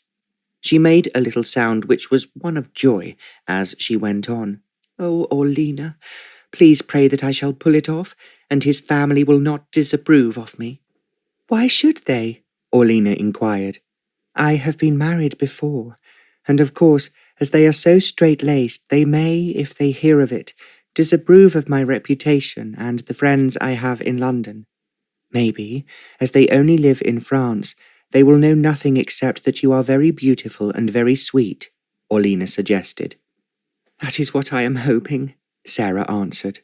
Of course, Orlena, I want you to come to my wedding, but you will have to come as yourself, and not even Pierre must guess the truth. I think that would be too dangerous, Orlena said. I will just have to send you my love. Sarah gave a deep sigh. He has not asked me yet, but I know that he loves me. I am quite sure of that. Orlena had the feeling that she had said the same thing about the Earl, but she did not remind her of it. Instead, she said very gently, I hope, dearest Sarah, that you marry the Viscount, and like all the fairy tales, live happily ever after. When Sarah had left, Orlena found herself worrying about the Earl. He might not want to marry Sarah himself, but that was not to say that he would want her to marry his best friend. She remembered how warmly Pierre had talked of him. Surely he would not do anything that might hurt or upset him. It seemed extraordinary. He was prepared to take away a lovely girl the Earl was interested in and marry her himself. When she joined the others, Orlena looked from the Earl to Pierre, as she wanted to see if there was a sign of any difference in their relationship with each other. It appeared to her that they were closer friends than ever. It made her suspect that the Earl was most probably quite relieved to be rid of someone who had pursued him so relentlessly. Orlena then remembered her father saying once that a man liked to do his own hunting, and she was sure that applied to the Earl as well. It flashed through her mind that the Earl might well resent Sarah having transferred her affections so quickly to another man. Orlena supposed, although she did not like to think about it, that they were as intimate together as Sarah had been with the Earl. She tried to sort it all out in her own mind, then she decided that it was just impossible. All I want, she mused, is for Sarah to be happy. Then, as an afterthought, she knew that she would like the Earl to be happy too. She had hated him when she had first come aboard. Now, when she had found him so different to what she had expected, she reflected that he was the sort of young man her father would have approved of. In some ways, the Earl was rather like the men he had often written about in his books, even though they had lived hundreds of years ago. There was a resemblance. Now the yacht, after all its racing, was moving very slowly and keeping close to the coast. Orlena thought that there must be a good reason for it, although she had no idea what it was. There was so much to look at and admire. When she had seen the Greek islands, she tried to remember all that she had read about them, and with which gods and goddesses they were particularly concerned.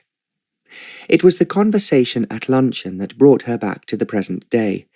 It made her wonder if the reason they had come to this particular part of the world had something to do with the political situation.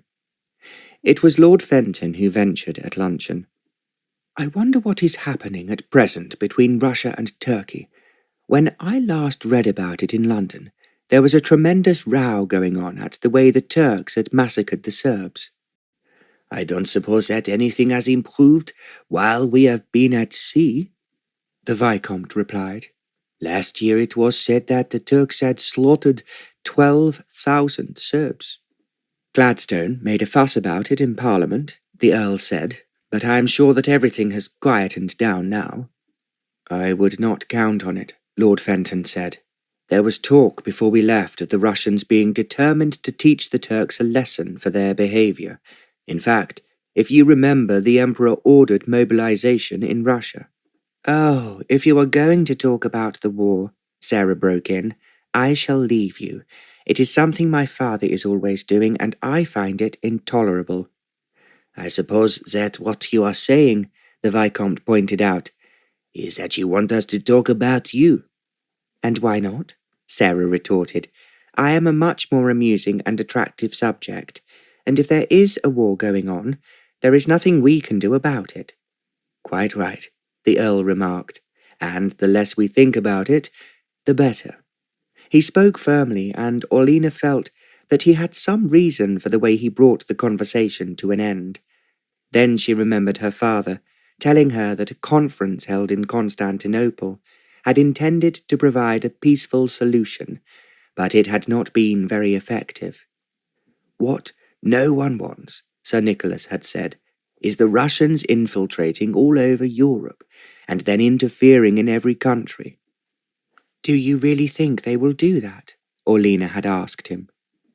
"It's what they are doing," her father had replied, "with the Tsar's aggressive ideas of extending Russia, even though its empire is quite enormous enough already."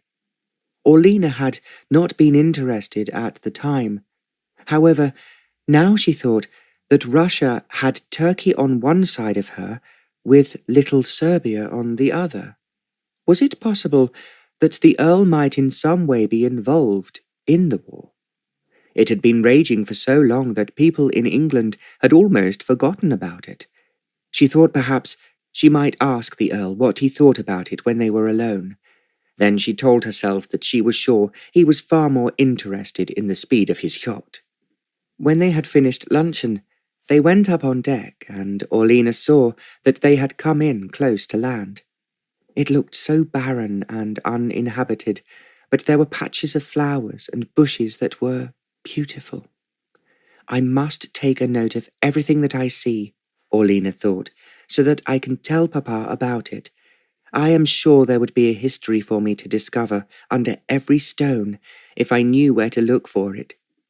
She laughed at the idea, and then she gazed over the guardrail at the stretches of land which seemed to sweep away into the horizon without there being a human being in sight. "At least no one is fighting anyone here," she told herself. Chapter 6. The yacht moved on until at 6 o'clock it anchored in a small bay that Orlena thought must be in Thessaly. As she was not certain, she decided that she would ask the Earl to show her where they were on a map. She went on deck, and to her surprise, she saw that the Earl was being taken by a rowing boat across to the beach, where he disembarked. With him was his valet, Wilkins, and she thought it was somewhat unkind of him to go off for a walk with his valet, when he might have asked one of his guests, and her in particular. She was longing to go ashore, but she guessed, as the Earl had gone alone, that he did not want anyone to follow him. She stayed on deck for a little while, and then she realized, as time was getting on, that she must go below to have a bath and change for dinner. Her bath was always arranged for her by Sarah's lady's maid, who did not, however, help her to dress except to come in when she was nearly ready. She then asked Orlena if she wanted the back of her gown fastened. This was because Sarah was keeping it secret from her lady's maid, who she actually was. The maid therefore did not see her unless she had her makeup fully on. Orlena lay still in her bath, enjoying the warm water, and wondered if, before they sailed for home, it would be possible to swim in the sea. She was quite a good swimmer, as her father had taught her, but she knew that it was unusual for ladies to swim, so it was certainly something that Lady Dale would not condescend to do. She made up her face, arranged her hair, and put on a pretty bandeau that she had not worn before. Then she chose another of her extremely elaborate gowns, and the lady's maid came in to do it up just before she went up to the saloon. When she joined the party, they were all there with the exception of the Earl. The Viscount gave her a glass of champagne. She did not really need it, but thought it disagreeable to refuse, so she sipped it slowly. Time went on, and Orlena realized that it was long past the usual hour for dinner. Finally it was the Viscount who queried, "I wonder what has happened to Rollo?" "I saw him going ashore for a walk," Lord Fenton replied, "so perhaps it would be a mistake to wait for him." "I'm sure that you are right," the Viscount murmured. He spoke to the chief steward, and then they all sat down at the table. Orlena did not say that she too had seen the Earl going off with Wilkins beside him, as she began to wonder what was keeping him and why he was so late. They were about to start the second course when Wilkins burst into the room. "They've got him," he gasped out. "They've got the master." He was breathing heavily and had obviously been running. The Vicomte and Lord Fenton sprang to their feet. "What do you mean? Who has got him?" Wilkins held onto a chair, trying to catch his breath. "The Ruskies," he replied. There were 4 of them, and they've taken him captive." Sarah and Penny gave a scream of horror, and the Vicomte suggested in a deliberately calm voice, "Sit down, Wilkins, and tell us what has happened." Wilkins obeyed him, as if he felt that his legs could no longer carry him. His lordship and I," he began, "went for a walk to have a look around, so to speak." His words were almost inaudible, and the Vicomte said, "Take it slowly. We want to know everything." "We walked for some way," Wilkins went on, "and saw nobody. Then there was a wood, and we passed through it. Just as we were coming out into the open, we sees 3 men. "Who were they?" Lord Fenton asked.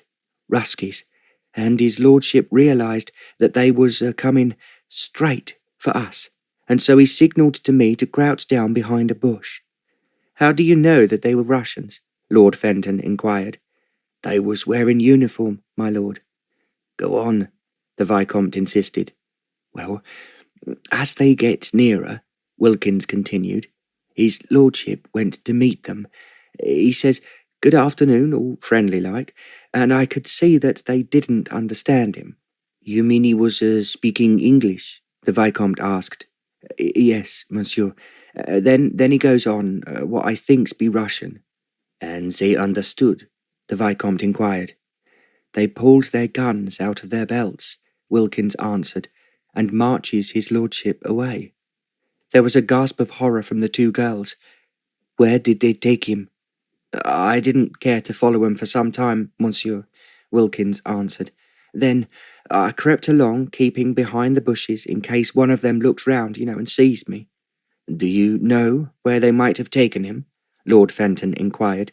"Yes, my lord," Wilkins said. "To a shed, the sort they'd have on a farm, and there be another man in there." "In fact, there was 4 of them," the Vicomte said, as if he was talking to himself. "That's right. And when they goes inside, they shuts the door. I peeps in through a crack in the wall, and I could see that they've tied the master to a chair." He paused and then added, "I should have told you before that 2 of the men leaves. I thinks, although I may be wrong, they were going to find other Ruskies and ask what they should do with his lordship." "That is very likely," the Vicomte remarked. "They would be an outpost, and the main body of the regiment, or whatever it is, would be in the nearest town." "That makes it easy for us to collect some members of the crew," Lord Fenton exclaimed, "and rescue him. If Wilkins is right, there are only 2 men guarding him at the moment, and we will soon deal with them." Yes, of course," the Vicomte agreed. He then turned to the chief steward, who had been listening intently. "Albert, fetch the captain." It was then that Orlena spoke up. "No," she asserted. "Stop. You must not do that." Everyone turned to look at her in surprise. "What do you mean?" the Vicomte inquired. "I remember I heard of a somewhat similar case taking place a short while ago, in which one of the Serbian princes was taken prisoner by the Russians." Everyone was looking at her as she went on. "Just as you want to do, a body of his own servants sent out at once to rescue him. When they approached the place where he was being held, the Russians shot him." For a moment there was complete silence as Orlena finished speaking. Then the Vicomte said, "We have to do something. If he has been taken away for interrogation, anything might happen to him." Again there was silence until Orlena gave a cry. "I know what to do." She rose from the table and walked towards the chief steward. "Have you any vodka on board?" she inquired. Yes, my lady," Albert answered. "Fetch 2 bottles," she said. "Open them, and pour out about half a cupful from each, not more." Everyone was listening, but the 2 men, however, were looking perplexed, as if they thought that she could not know what she was suggesting. I want you to add to the bottles, Orlena continued, some liquor which will give it a strong taste. What do you have? The chief steward turned round and opened the door of the sideboard behind him. There was a number of bottles inside, and he drew out one of Benedictine. There is this, my lady, he said, putting it on the table, and also a peach brandy. Both are strong tasting, I think, Orlena said, but I need something further to add. She turned round to look at Sarah. Please, fetch the laudanum, she asked, from my dressing case. Sarah did not argue. She jumped up and ran from the saloon. Laudanum, the Vicomte exclaimed loudly. I can understand what you are trying to do, Lady Dale, but how will you make them take it, unless we carry it to them? Not we, Orlena replied. I will take it. You cannot. Kevin or I will go. He spoke almost contemptuously, as if he thought it a ridiculous idea of hers. That is not practical, Orlena answered, because actually I am the only person here who can go. What do you mean? The Vicomte quizzed her. I speak Russian, Orlena replied simply. She did not wait for him to answer, but went from the saloon, saying to Wilkins as she passed him, Come with me. Wilkins followed her down below, and when they reached her cabin, Orlena said, I want one of Teddy's shirts, his boots, the oldest he possesses, and a pair of his thick woolen socks. Wilkins opened his mouth to speak as she added, And quickly. No time must be lost, in case the other two men return and take his lordship away. The way she spoke made Wilkins go running down the corridor, and Orlena went into her cabin. Sarah was on her knees, having just taken the bottle of laudanum out of the dressing case. Orlena took a quick glance at it, and saw to her relief that it was quite a large bottle that had obviously not been opened. Take it upstairs, she said, and make certain that Albert puts half into each of the bottles of vodka. Add the liquor and shake the bottle well. I will see to it, Sarah said. Are you quite certain you can save him, Orlena? I can at least try, but tell the others they can follow me as far as the wood, and then, if I fail and the Russians refuse to accept the vodka from me, we shall have to risk the Earl being injured before we can take him away. I understand exactly what you are saying, Sarah said. I will tell Pierre. She then ran from the cabin with the laudanum in her hand as Orlena started to undress. She was thinking of what she should do. She took the box of makeup from the drawer and put it on the dressing table. First, she pulled back her hair and thrust it into a net. Its original owner, Sarah's cousin, must have worn it sometime at night to keep her hair in place. Then Orlena concentrated on her face. She found that the box contained the grease paint that they had used on the men in the last play they had performed. She rubbed it all over her face. It made her look as if she had been out in the sun and winter winds, and it gave her a peasant's complexion rather than that of a lady.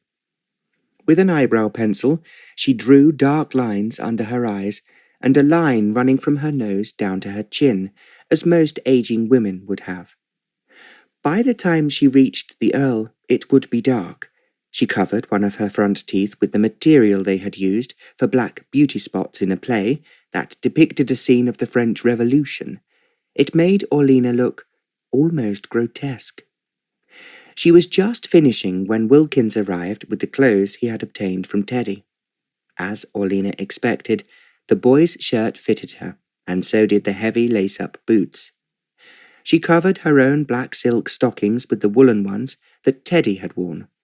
Then she took the skirt of her riding habit from the wardrobe that she had added to the gowns that Sarah had given her. It was only an idea that she might have a chance of riding. If she had no riding habit, she would have to refuse the opportunity.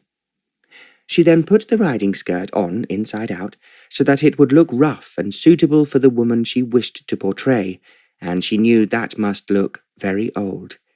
She had read enough horrifying stories of how the Russian soldiers behaved when they invaded other people's countries.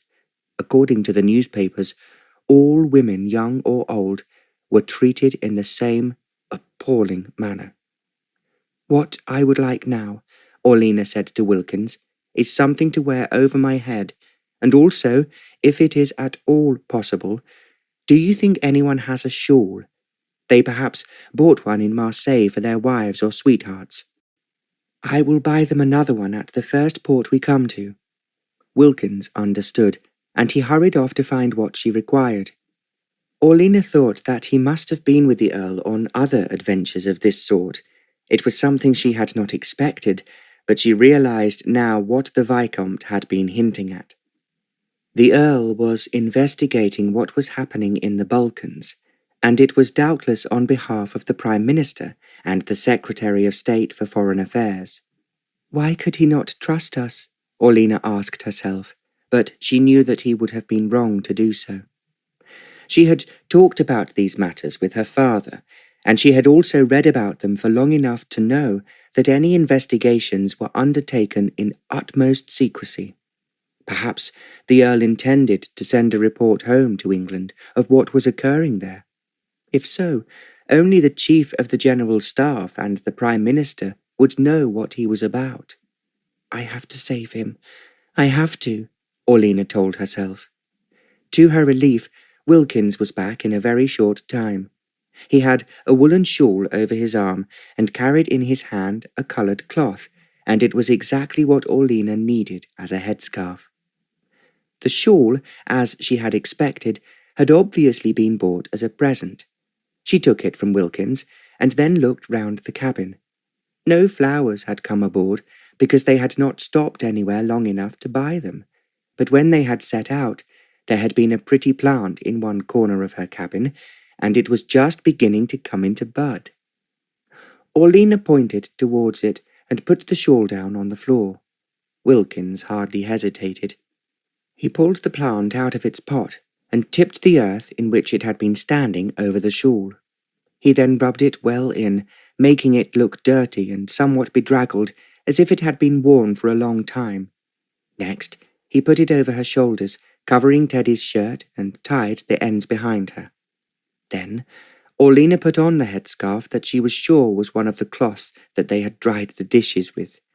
With her rough, lined face and lost tooth, she looked exactly the type of peasant woman one would see in any country in Europe. They would be trudging through the fields or brushing the front steps of a small cottage. There was no need to tell Wilkins that she was now ready. He followed her from the cabin and up the stairs to the saloon. As she walked in, she found that the two men, as she had expected, were carrying revolvers. They wore high boots over their evening trousers. They both stared at Orlena in sheer astonishment when she appeared. We must hurry, she said. Wilkins and I will go first. You, and whoever comes with you, keep well behind. We have no idea how many Russians there might be in the vicinity. As she finished speaking, she ran up on deck. She found that, while she had been changing, the captain, when he heard what had happened, had moved the yacht further into the bay. There was a boat to row them ashore, as a yacht of the Silver Dragon's size could not get close in. Several of the crew, wearing high boots, carried first Orlena and then Wilkins from it onto the beach, while the others followed. It was just a short climb from the beach up onto the coarse land above it. As Orlena and Wilkins set off walking very quickly, she knew that there were a dozen men following them at a distance. She hoped that they would not be seen in the more or less open ground, and she felt more assured when they entered the wood that Wilkins had described. It was quite thick, and now it was getting dark. It was a little difficult to find their way through it. Orlena thought at least the men following her could not be seen if the Russians were on the lookout.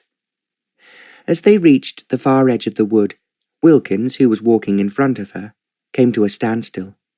He did not speak, but pointed, and Orlena saw that perhaps 100 yards ahead there was the roof of a small building. She knew at once that this was where the Earl was being held prisoner. For a moment, it seemed almost impossible that she would be able to rescue him. He was closely guarded by 2 heavily armed Russians. And at any moment, a number of others were likely to turn up to take him off for questioning. She knew only too well what that meant and how it could end in torture or death. By some miracle, she had to spirit the Earl away before reinforcements arrived. It was then that she began to pray, and as she prayed, she knew that she was the only one who could rescue the Earl, not only because he was English and the Russians had no right to take him prisoner, but because he mattered to her. In fact, he mattered more than any man had ever done before. She loved him. Sitting in the small hut with a rope round his waist and his feet tied to a chair, the Earl thought that he had been a fool. He had set out to explore the land, not expecting to find anything unusual. He wanted to seize the opportunity of talking to the local farmers and their wives. He might learn from them if, as was strongly suspected, the Russians were infiltrating the countryside. It was the Prime Minister who was responsible for the position he now found himself in. When he had been in London, Benjamin Disraeli had asked him to call at number 10 Downing Street. The Earl had known only too well that he would be required to do the government a favour. "I was wondering, my lord," the Prime Minister had said, "if you were thinking of making one of your trips, as you have often done before, in the direction of Greece." "In other words, Prime Minister," the Earl replied, "you want me to make some investigations for you, whether I had planned to go in that direction or not." Benjamin Disraeli had laughed. "I would in fact be extremely grateful if you could make it a case of combining business with pleasure. Anything you have asked of me has always been extremely dangerous business," the Earl had smiled. "Yet you have been most efficient," he had parried, "and you know, without my saying so, just how grateful I am, and also I speak for Her Majesty the Queen." The Earl knew this to be true. Everyone was aware that the Queen was extremely annoyed with the Disraeli government, as they were not as perturbed as she was at the way that the Russians were now behaving. She had not been surprised when this year the Tsar declared war against Turkey. Serbia had done the same 2 years earlier. They had suffered huge losses and humiliation from the Turks, who behaved with an appalling cruelty that had shocked the whole world. Equally, the Queen and the Prime Minister had been worried that thousands of Russians had volunteered to fight in the Balkans against the Turks. Now there were stories returning to England that the Russians, not content with just fighting the Turks, were infiltrating into every part of the Balkans. However, the English people took the attitude that it was none of their business, and it appeared to be only the Queen who was really apprehensive. "See what you can find out," Benjamin Disraeli said. "I assure you that we shall be extremely grateful if you can tell us anything that we do not know already, which I can tell you is very little." "I will do my best," the Earl had replied, "but you must not expect miracles. Quite frankly, I have no wish to be involved in a war that does not directly concern me. What does concern Her Majesty is that it is widely rumoured that the Tsar's brother, Grand Duke Nicholas, leading a large army, intends to capture Constantinople and make it the capital of Christianity." "It does seem unlikely," the Earl remarked. "At the same time, one can always be sure that the Russians will do the unexpected." "Do help us if you can," the Prime Minister begged. Somewhat reluctantly, the Earl had agreed. Because some people might be curious that he was moving about in that part of the world, he had deliberately arranged it should appear just to be a youthful party. He and his men friends would be enjoying themselves with a few pretty young women who would not be accepted in Mayfair drawing rooms. Sarah, however, had somewhat upset his plans by insisting on coming with him, and although he had known that it would be a mistake, he had given in to her. He thought now, as a prisoner of the Russians, that he was in for a very unpleasant time. He could only hope that those who interrogated him would believe what he told them. He had no idea that the Russians had come so far south as Thessaly. This meant that the Russians who interrogated him would be in control of Volos, and they might make things extremely unpleasant for him, and he might have what was known as an unfortunate accident. He was now wondering frantically what on earth he could do. There seemed to be nothing, but he was listening to what the two Russians were saying to each other. They had no idea that he could understand them.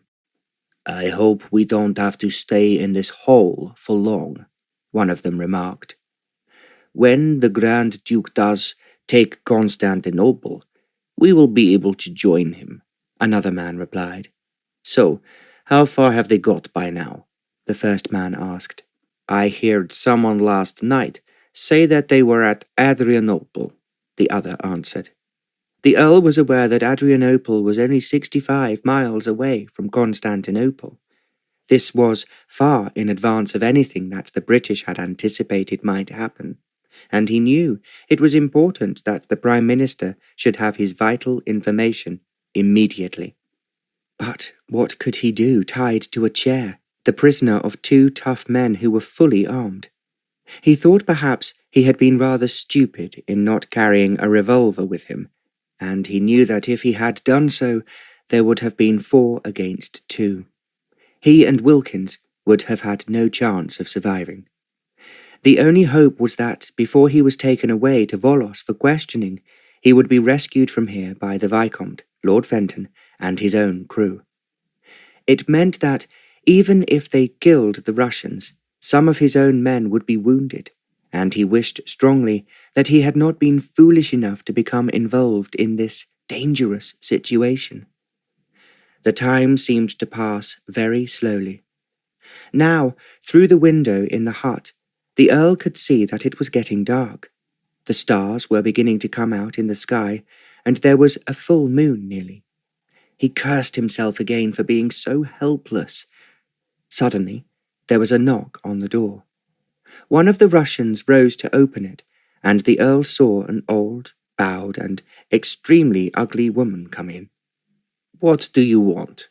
one of the Russians asked. "I bring you friendly greetings from my son," the old woman answered in Russian. "He sent you vodka and fruit from our trees." "Vodka?" the Russians exclaimed incredulously. The old woman held up a basket with 2 bottles in it. "If he has sent us vodka," the Russian sitting at the table said, "then we are glad to have it."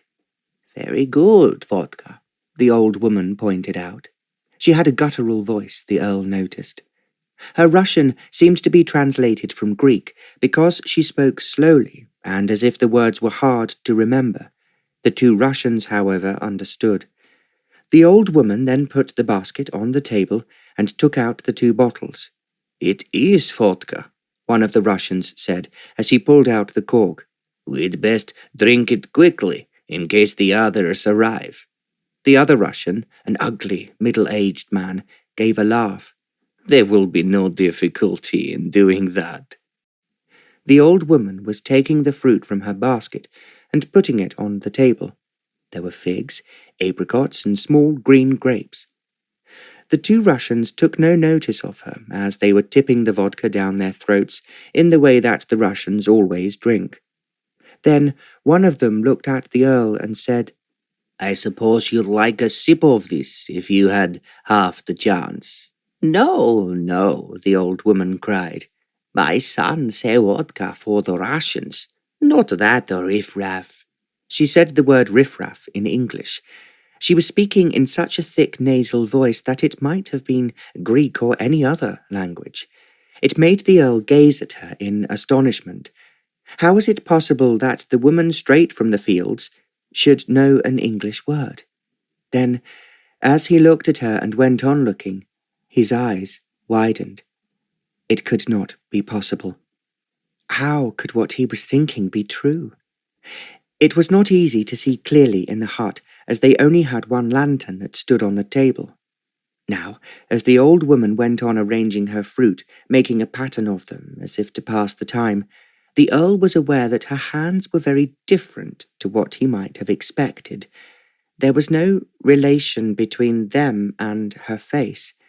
He could hardly credit his own thoughts, and yet he supposed that such a thing could be possible. But why, and what was to be gained by it? The Russians were now lifting the bottles again and again to their lips. They drank, and then, as they licked their lips, they made a sound as if what they tasted was very enjoyable. It was the elder of the Russians who first propped his head on his hands and closed his eyes. He sat in that position for a few minutes. Slowly his arms slipped away, and his head fell forward onto the table. "What's the matter with you?" his companion on the other side drawled. He was obviously having difficulty in pronouncing the words. Then he too slumped forward. He collapsed in his chair, falling off of it with a crash onto the floor. It must have been painful, but, having fallen, he did not move. The old woman then jumped up from the table and opened the door behind her. She moved round the sleeping Russians towards the Earl. She bent down and tried to undo the ropes that tied his legs to the chair, and then realized she needed a knife. "Can it really be you?" the Earl asked. "We must get away from here, very quickly," Orlina replied. She spoke to him a little more than a whisper, as if, although the Russians were asleep, they might hear her. Wilkins came running in and undid the rope from around the Earl's waist, saying as he did so, "The others be in the wood, my lord. It'd be a mistake to hang about." "I am only too eager to go," the Earl exclaimed. Then he looked at Orlina as if he could still hardly believe that it was her. "What on earth did you give them?" he asked. "Laudanum," Orlina replied. The Earl laughed. At that moment, Wilkins freed his legs, and he stood up, and as he did so, Orlina ran towards the door. "Hurry, hurry," she urged. The Earl stepped over the Russian on the floor and joined her. She slipped her hands into his. "You are free," she said. "It would be a mistake to take any chances." "I agree with you," the Earl replied, as, hand in hand, they ran towards the wood. They had a bodyguard of the crew to escort them back to the Silver Dragon. Now the yacht had been moved out of the bay, and the rowboat was waiting to take them to it. As they all stepped aboard, they heard the engines throbbing beneath them, and the Earl knew that there was no point in telling the captain to set sail immediately. Instead, he turned to those of the crew who had been following him to say, "Thank you all very much, all of you. I am extremely grateful to be back on board in one piece." He then went into the saloon. "You are back, my lord," Albert greeted him, "and thanks be to God you are unharmed." "I am most grateful that it's true," the Earl replied. "Please, give me a drink, because I need it." "I have something for your lordship to eat," Albert offered. He was talking to the Earl over the heads of Sarah and Penny. They had both thrown their arms around him the moment he had appeared. "You are safe. You are safe," Sarah cried. "We have been so worried." "I was worried myself," the Earl replied. He then sat down at his usual place at the head of the table, and as the Viscount and Lord Fenton joined him, he said, "I cannot believe this has all happened so quickly." "So you must thank Wilkins first for notifying us of what had happened," the Viscount said. "Then, of course, it was Lady Dale who prevented us from barging in on you, as we were all desperate to do." "How did she prevent you from doing so?" the Earl inquired. "She said that there was always the possibility if we burst in, as we wished to do, that the Russians would shoot you on the spot." "I thought of that myself," the Earl said. "So it was her idea that she should feed them with laudanum." "Did it work?" the Viscount asked. The Earl grinned. "I had no idea what she was doing. When they suddenly keeled over and fell asleep, I thought that I must be dreaming." "It was such a brilliant idea of hers," the Viscount replied. "Quite frankly, Rollo, she took charge. She told us exactly what to do. and she might have been an officer in command of troops in the way that she gave her orders, and we obeyed him. We will drink her health, the Earl said. I expect she has gone to take off her disguise. Did you recognize her as soon as she appeared? Penny wanted to know. I had not the slightest idea who she was, the Earl answered. It never struck me for a moment that she was anything to do with our side. It was only when she said an English word that I suddenly realized that she was not who she pretended to be. She was always a very good actress, Sarah said. The Earl looked at her questioningly, and then she thought that she had made a mistake. She therefore added, "Oh, all that matters, dear Rollo, is that you are safe back on your yacht, and the sooner we can get away from here and those horrible Russians, the better." That is just what I was thinking myself. The Earl ate what had been put in front of him, and drank a little more champagne. Then he said, "I think I have had enough drama for one night, so I am going to bed." "And I intend to do the same," the Vicomte said. "I have never been so worried or so frightened about anything as when we stood in that wood expecting a regiment of Russians to appear at any moment, and wondering how we could get you away first." "Well, it is all over now," the Earl said blithely. "I will not be such a fool another time to take such risks. I can assure you of that." He rose from the table, saying as he did so, "Thank you all, and now I really need a rest. I am totally exhausted." Sarah kissed him good night, and he kissed Penny. "I am thanking all the gods of Greece that you are safe," Penny sighed. "And I shall do likewise, maybe in a more practical manner," the Earl replied. He walked down the companionway and along the corridor to his cabin. As he reached Lady Dale's, he remembered that he had not thanked her. She had not come, as he expected, to the saloon. "She must be far too tired," he told himself. "But I really cannot go to bed without telling her how wonderful she was." He knocked gently, but there was no answer, and thinking that perhaps she had gone to bed and was asleep, he opened the door. The cabin was not in darkness. The electric bulbs that hung over the dressing table had been turned out, but there was another which had been arranged very skillfully by the bed that gave a little light but was not glaring. The Earl walked in. Lady Dale was in bed, but he knew that he could not go to sleep without telling her how extremely grateful he was. Then, as he reached the bed, he stood, looking down at her, in sheer astonishment. When Orlina had arrived back at the yacht, she had no wish for the crew to see what she looked like, and she was feeling utterly exhausted. Teddy's boots might well have been correct for her disguise, but they were so heavy, and she and Wilkins had walked extremely quickly on their way to the hut. She had been terrified when she entered the hut that the laudanum would not work, and if it did, it would be after the Russians they had sent for had already arrived. Then, when the Earl was able to escape, they had run together towards the wood, and it was only by sheer willpower that she had been able to keep up with the men as they hurried back to the yacht. When she eventually reached her cabin, she felt that she was going to collapse. However, she forced herself to take off the clothes she was wearing and washed her hands and face. Then she put on her nightgown, pulled the net off her hair, and got into bed. As soon as her head touched the pillow, she fell fast asleep. It was the sleep of utter exhaustion. The Earl, now looking down at her and expecting to see the very charming but getting on in years Lady Dale, thought that his eyes must be deceiving him. Orlina's pale golden hair was flowing freely over the pillows and her shoulders. Her eyes were closed, and her long lashes were no longer darkened, nor were there any lines on the smooth whiteness of her very young face.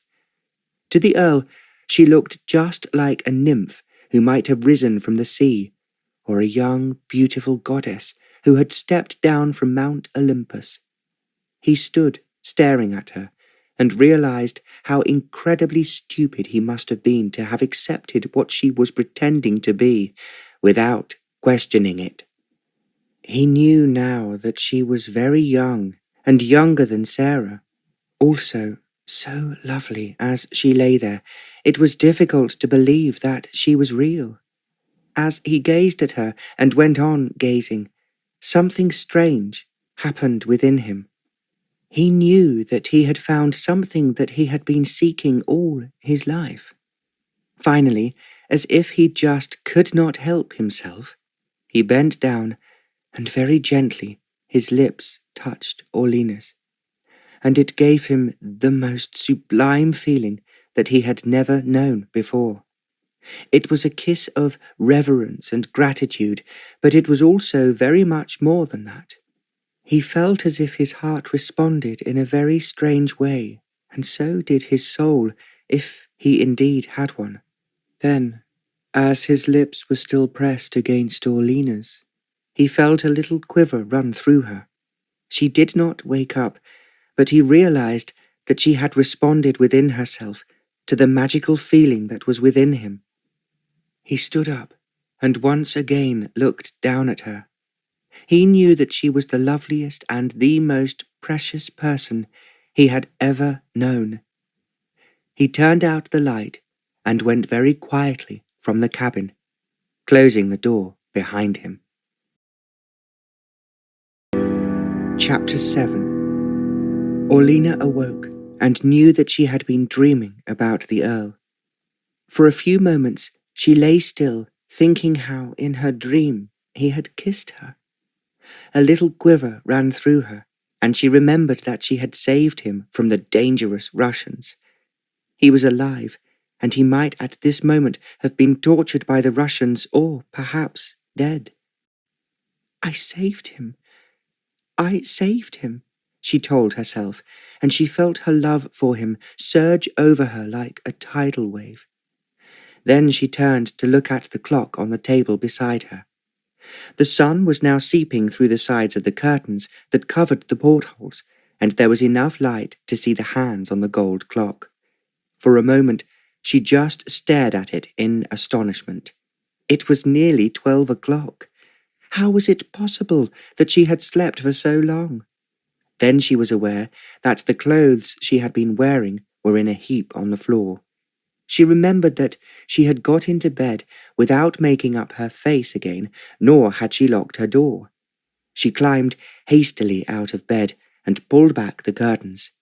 She swept back her hair, pinned it tidily behind her head, and then she looked for the lace cap she had made herself wear if the lady's maid came into the cabin. The sun was now streaming in, and she thought how wonderful it would be if she could go ashore with the Earl.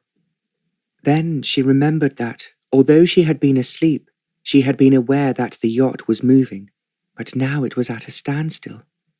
She looked out a little more carefully and realized that they were in port. She thought it must be the port of Piraeus, and if it was, she would be able to go ashore. She turned from the porthole and saw that there was a piece of paper stuck under the door of her cabin. She picked it up hastily, and at a glance saw that the handwriting was Sarah's. Then she read, "Dearest, Rollo has discovered that there is a P&O liner in port which will take us to Marseille. It will be easy then for Pierre and I to go to his chateau, and Kevin to take his woman back to England. We wanted to say goodbye, but Rollo would not let us waken you. He said that he will arrange how you will travel later. Thank you for coming. I am so grateful, and if I am happily married to Pierre, it will all be due to you, and you were wonderful in saving Rollo yesterday. Thank you again, and with so much love. Sarah." Orlina read it, and thought that the Earl had been wise. If he had no wish to take the yacht to Marseille, it would be much better for them to go by liner rather than endure a long and uncomfortable journey by train. Perhaps that was what he intended for her. Then she prayed that he would let her stay with him on the yacht. If she could be with him a little longer, it would be glorious. It would be something for her to remember and cherish after she returned home and would never see him again.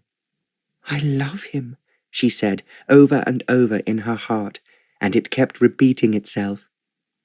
There was a knock on the door, and she wondered who it could be. Then a voice came. "It's Wilkins, my lady. Can I come in?" Orlena put on her dressing gown and called out, "Come in." Wilkins opened the door. "I thinks I heard you moving about, my lady," he said. "His lordship gave strict orders no one was to disturb you." "Oh, I am ashamed of sleeping so late," she admitted. "Who could blame you, my lady?" Wilkins asked. "It was you who saved his lordship last night, and if you was to sleep the clock round, you deserves every tick of it." Orlena laughed and Wilkins went on. "Now, his lordship says that he'll not be back for luncheon, but will you please be ready to go ashore at 2 o'clock? "Ashore?" Orlena questioned. "Yes, my lady, and I'm to pack your trunks." Orlena's heart dropped.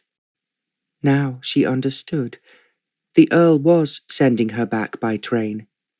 Perhaps he had found a courier to go with her, but, well, that was unimportant. What mattered was that he had no further use for her, and this was the end. She did not say anything, and Wilkins began to pick up the clothes that she had worn last night. "I thinks, my lady," he was saying, "that as you'd had no breakfast, I'd bring you your luncheon. The chef will cook you something real tasty, and then you can dress and be ready for his lordship." "That will be very nice," Orlena managed to say. At the same time, she felt like bursting into tears, and when Wilkins left, she went back to bed. She wanted to cry, but forced herself to be sensible. How could she have been so stupid as to fall in love with a man like the Earl? He could have every beautiful woman he wanted running after him. "He will never think of me again," she told herself, "but I will always remember him, and perhaps I shall never love anyone else in the same way." She thought of how she had dreamt last night that he had kissed her, and she wondered if she could ask him to kiss her just once when they said goodbye. Then she was shocked at the idea. How could she run after him in the same way that Sarah had, and which he had obviously found tiresome? She must behave like the lady she was supposed to be, and with dignity and reserve. Only when they finally said goodbye, and she was journeying home alone through Europe back to England, could she cry. Wilkins came back with a delicious luncheon and a small glass of champagne that he insisted she must drink. "You've been through a very unpleasant experience, my lady," he said, "and while his lordship owes his life to you, you've now got to think about yourself. The things that happened there last night, oh, they were a shock to the nerves, and that's the truth." "I think," Orlena said, "that you must have been in several dangerous situations with his lordship, which was why he took you with him when he went out walking on that strange land." She had worked it out in her own mind that the Earl had been doing espionage of some sort. Now she could understand why he had been in such a hurry to reach the Aegean Sea and Thessaly. Wilkins was now answering her question. "Mum's the word where I be concerned, my lady," he said, "but shall we say your guess be as good as mine?" Orlena smiled, and she knew that Wilkins was being discreet, so she had hit the nail on the head. After she had finished luncheon and Wilkins had taken away the tray, she had a bath and then dressed. As it was the last time the Earl would see her, she put on one of the prettiest gowns she had, and her hat was trimmed with ostrich feathers. Wilkins came in to take her trunks, and she went up to the saloon to wait for the Earl. She was reading a book when he came in, and her heart turned a somersault. He was looking, she thought, overwhelmingly handsome and very pleased with herself. To her surprise, he took her hand in his and raised it to his lips. "I have no words to thank you with," he said, "for what you have done for me, and I do hope that you have now recovered." "I slept very late," Orlena told him, "but now I am rested, and I am quite all right." "I think that you will want to say goodbye to the captain," he said, "and naturally to Teddy." Yes, of course," Orlena agreed.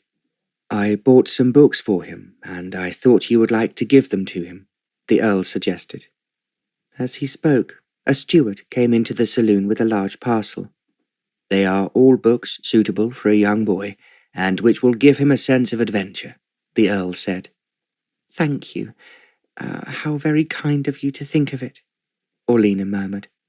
"I have also given the man who lost your shawl the money to buy a new one." "Oh, thank you," Orlena said again.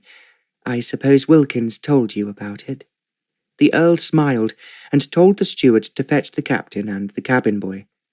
As Orlena opened up the parcel, she found that the Earl had been very clever in finding books of adventure in English, which looked exciting and were not too difficult for Teddy to read. He appeared a few minutes later, walking behind the captain, and smiled with delight when he saw Orlena. She held out her hand to him and took him to the table where the books were displayed. "These are for you, Teddy," she said. "I hope you will enjoy reading them." "I will read every word, my lady," Teddy said, "and think of all you've said to me." "I would want you to do that," Orlena answered, as Teddy started excitedly to turn over the pages of one of the books. Orlena turned to the captain. "Thank you so very much, Captain," she said, "for a most enjoyable journey. I have never been in a yacht before, but I am sure that I shall never find one as swift or as comfortable as the Silver Dragon." "That's what we all like to think," he replied. They shook hands and she kissed Teddy goodbye. "You'll come and see me again?" he asked. "Of course I will if I get the chance, but I promise I will not forget you, Teddy." He smiled at her, and she hurried away as the Earl was waiting for her at the top of the gangway. When they went ashore, there was a carriage waiting for them. It was quite an impressive one, drawn by 2 horses, and there was a footman as well as a coachman on the box. Orlena stepped in, and was aware as she did so that there was another carriage to follow them, with her luggage and Wilkins in it. She wanted to ask the Earl where they were going, but she supposed that it was the railway station. She was afraid that if she said very much that the Earl would be aware of how depressed she was at leaving. They drove through the streets of the port into the town, and she hoped that she would then have a glimpse of the Acropolis. Then, to her considerable surprise, the carriage drew up, not at the station, but outside a very attractive house. It was surrounded by a well-tended garden, which she could see extended for a long way at the back of it. She looked at the Earl inquiringly. "This house belongs to a great friend of mine, who is a diplomat," he said. "He told me to use it whenever I come to Greece, but he is away at the moment." As he finished speaking, he got out of the carriage and held out his hand to help Orlena alight. She thought that she was lucky to have a little extra time with him before her train left, and now she might have the chance of talking to him alone. She walked into the house, which she could see was beautifully furnished. She was aware, as she did so, that her luggage was now being taken out of the other carriage and being carried into the house by Wilkins and a footman. She told herself that this meant her train would not leave until perhaps this evening. She would have an even longer time with the Earl than she anticipated. There was a beautifully carved staircase in the hall, and he said, "As I want to talk to you, it will be easier to do so upstairs." Orlena did not quite understand the reason for this. They went up the staircase side by side and along a passage. The Earl then opened the door of a room that was exquisitely furnished. It seemed, Orlena thought, more like a boudoir than an ordinary sitting room. "I suppose," she inquired tentatively, "as I am not leaving until later, that there would not be a chance of my seeing the Acropolis before I leave?"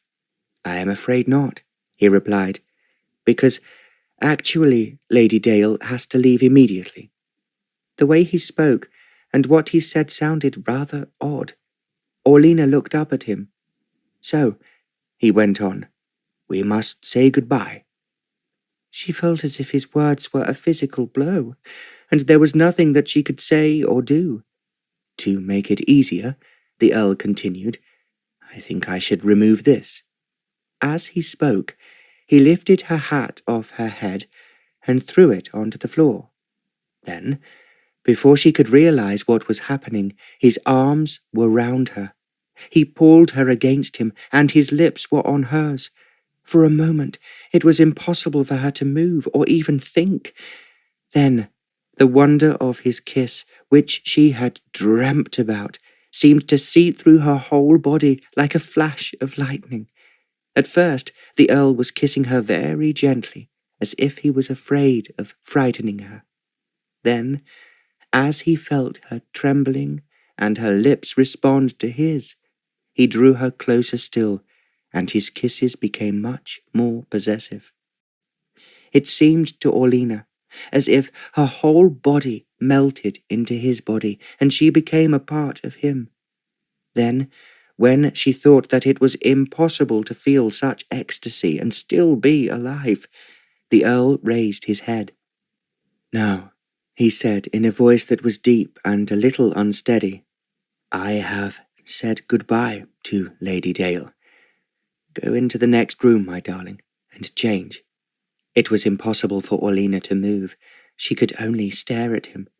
As if he understood, he drew her very gently across the room and opened a door. Orlena had a brief glimpse of a large four-poster bed before the Earl said, "Do hurry. I am marrying Orlena Runford at 3 o'clock." Before Orlena could really understand what he had said, he closed the door behind her. She stood for a moment, bewildered, and feeling, because he had kissed her, that the whole world was spinning round and round her. Then she saw something white lying on the bed. She walked towards it and saw that it was a very beautiful gown, one that a young girl would wear. Beside it was a wreath of white roses and what she thought was a short veil. I don't understand," she murmured to herself. At the same time, her heart was singing, although she felt that she must be dreaming. She took off the elaborate gown she was wearing. As she did so, she was aware that on the washstand there was a brass can filled with what she was sure was warm water. She washed her face, washing away the last traces of mascara, lip salve, and the lines that she had added under her eyes to make herself look older. She then put on the white gown that was lying on the bed, and was not at all surprised to find that it fitted her perfectly. How could the Earl make a mistake in anything he undertook? She arranged her hair in the same way that she had worn it before she had become Lady Dale, and tried to look old. The short veil did not cover her face, but reached to her shoulders, and it was, she thought, very becoming. The white roses, which were still in bud, were, she thought, symbolic. It was a touch that only the Earl could have thought of. She was now ready, and feeling a little shy at being herself again, but wildly excited. She opened the door, saw the Earl standing by the window, and realized that he too had changed. He was elegantly dressed in evening clothes, as the French and Greek bridegrooms wore at their weddings. He did not speak, just held out his arms, and she ran towards him. He held her close, but he did not kiss her. "Now you look exactly as I want you to," he said. "How did you guess?" Orlena managed to ask. "I came into your cabin last night to thank you for saving my life, and found what I should have discovered a long time ago, that Lady Dale did not really exist." "You insisted on a chaperone," Orlena muttered, "and I was the only person Sarah could trust." She hesitated for a moment, and then inquired, "You are not angry because I deceived you?" "I am not angry," the Earl replied, "for the simple reason, if you had not done so, I might never have met you." "And do you really mean that? That we are to be married?" Orlina asked. She was so unsure of what she was saying that her voice trembled on the words. Maybe I should have asked you first. What did you feel when I kissed you? It was wonderful. More wonderful than anything that has ever happened to me, Orlina whispered. I knew that was what you were feeling, the Earl said, because I was feeling it too. Do you really love me? Orlina asked. I knew when I saw you last night, the Earl said, that you were all I had been looking for and thought that I would never find. And when I kissed you, Orlina gave a little cry. You kissed me, she interrupted. But I dreamt you did. I kissed you because I could not help myself, and I knew that you loved me. So, now we are going to be married, and afterwards I can tell you exactly how much I adore you. He took his arms from her as if he was about to walk across the room, and she put out her hands to prevent him. Are you sure? You're sure that you want to marry me? She asked. You said you wanted to marry no one. I wanted to marry no one but the ideal I had in my heart. I told myself that one day, by a miracle, I might find her. Then, last night, the miracle took place. Is that true? Really true? I love you, my darling, the Earl said, with all my heart and my soul. Now, let's get married, so that I can tell you more easily just what that means. He bent forward and touched her lips very gently with his. Then, taking her hand as he had done last night, he walked towards the door. Only when they were driving away in the carriage did Orlina manage to say, Just how is it possible for us to be married so quickly? When I went to the British Embassy very early this morning, the Earl said, to send, as I expect you have guessed, a secret cable to the Prime Minister, I learned it was possible, if there was what they call an emergency, for the ambassador to authorize a special license for a British subject to be married. And it is an emergency for you and me? Orlina asked. I explained in some detail to the ambassador that, owing to unforeseen circumstances, the party on my yacht, for whom there had been a chaperone, had been obliged to return to England as swiftly as possible. I was therefore left with a very beautiful girl of 18 and no chaperone. If we were not allowed to be married, it would of course completely ruin her reputation. Orlina laughed. With a little pressure on my part, the ambassador agreed. The Earl finished. He gave me a special license, and we are being married in the English church, which is next to the embassy. Orlina looked a little apprehensive, and he added, There will be no one present except Wilkins, who is, of course, the only person who knows who you are, and another witness to be provided by the priest, who will be performing the service. How did you know my name? Orlina asked. You have Wilkins to thank for that. I did not want Sarah to know that I had discovered how she had deceived me, but Wilkins had been with me for years, and has risked his life for me on various occasions. So, of course, he knew the answer. How could he know? He told me that when he was tidying your room, he opened one of the books you had brought with you from England, and in it was written, To my very beloved daughter Orlina, to whom this book owes so much. From her fortunate father, Nicholas Runford. Orlina gave a little laugh. So, it was as easy as that. And now you know who my father is. I not only know who he is, the Earl replied, but I have at least 6 of his books in my library at home. I never thought at first that you would have read Papa's books, but when I realized what you were doing and how clever you are, I longed to tell you about him. I shall very much look forward to meeting him, the Earl said. But first of all, my darling, we must have our honeymoon, and I have a great deal to show you in Greece. Orlina drew in her breath. I can hardly believe this is true. I have longed so much to see Greece, and it will be wonderful to see it with you." "That is what I thought. We will stand under the shining cliffs together, and I know that Apollo will bless us." "He has blessed us already," Orlina said. "When I prayed last night that I might save you, I am certain that it was Apollo who told me what to do and to make me think of plying the Russians with vodka." "It was brilliant, absolutely brilliant of you. And as you say, it was Apollo who guided you. We must certainly thank him when we reach Delphi, and we must visit the island of Delos where he was born." Orlina put her cheek against the Earl's arm. "I am dreaming," she said. "I am quite sure that I'm dreaming."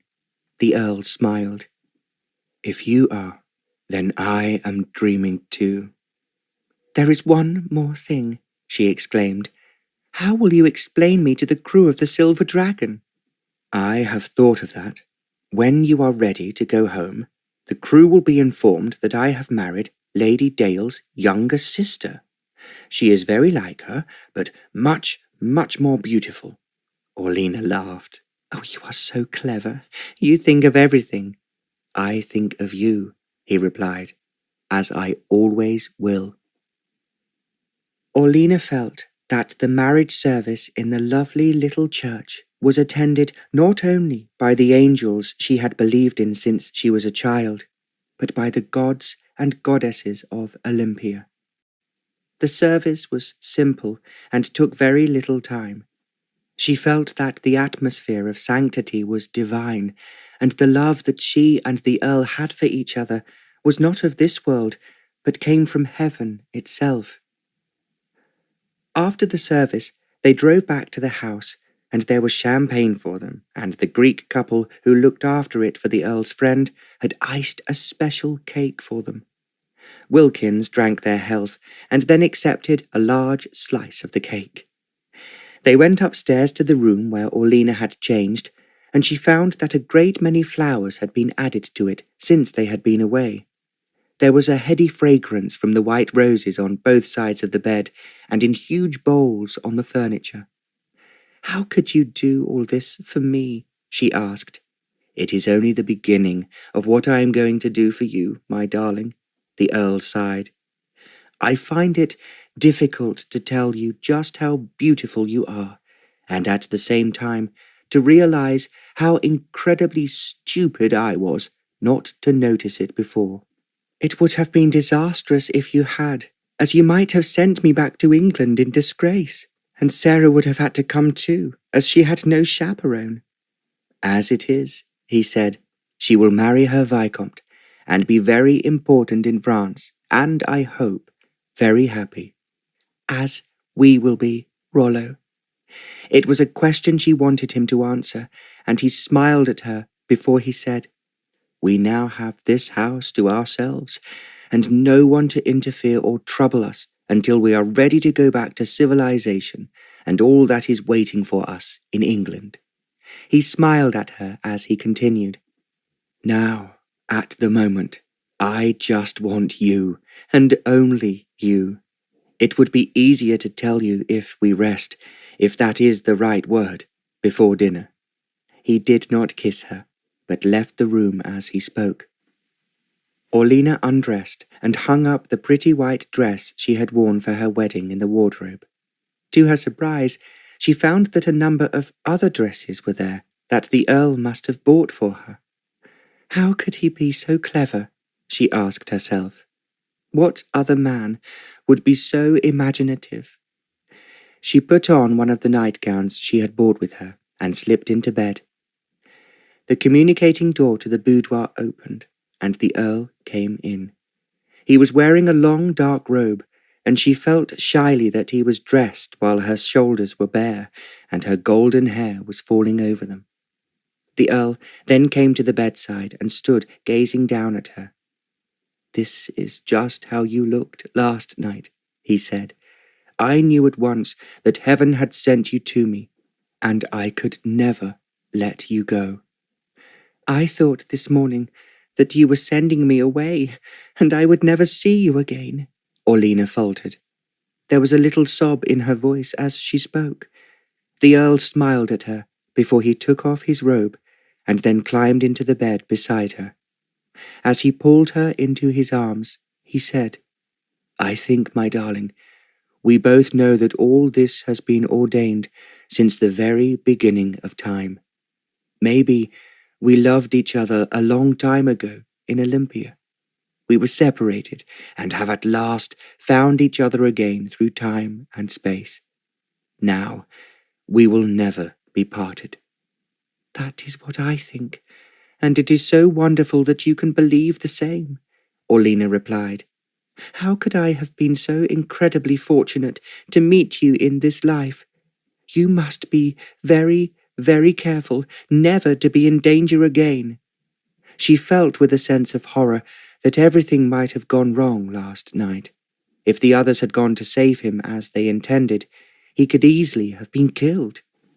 "I must look after you and not allow you to do any of these dangerous things in the future," Orlena said as the thoughts came to her. "I think we shall have plenty to do at the hall," the Earl said. "And of course, my precious one, we need a family to keep us busy from worrying about ourselves." Orlena blushed. He thought at once that it was the loveliest thing he had ever seen. She moved a little closer to him. "I so want to give you a son," she whispered, "to inherit everything. I felt when you said that you wanted to be free and you never wanted to get married. It was something you had to do." "Now I have been captured by love," the Earl said, "and my darling, no man could have a more beautiful or glorious bride." He did not wait for Orlena to answer him. His lips held her captive. She knew as he kissed her and went on kissing her that they were indeed blessed by the gods, that the wonder and mystery of Greece was part of them and their undying love for each other. Then, as the Earl kissed her again, she felt as if they were flying into the sky, and they themselves were part of the love that had come from the gods. "I love you. I adore you," Orlena wanted to say, but her heart was saying it for her. She knew that the Earl could only express what he deeply felt for her in kisses. Then, as the rapture swept them still higher and the Earl made her his, they were no longer human. They were part of the gods themselves. Their love was the love that is divine, eternal, forever, and would never die.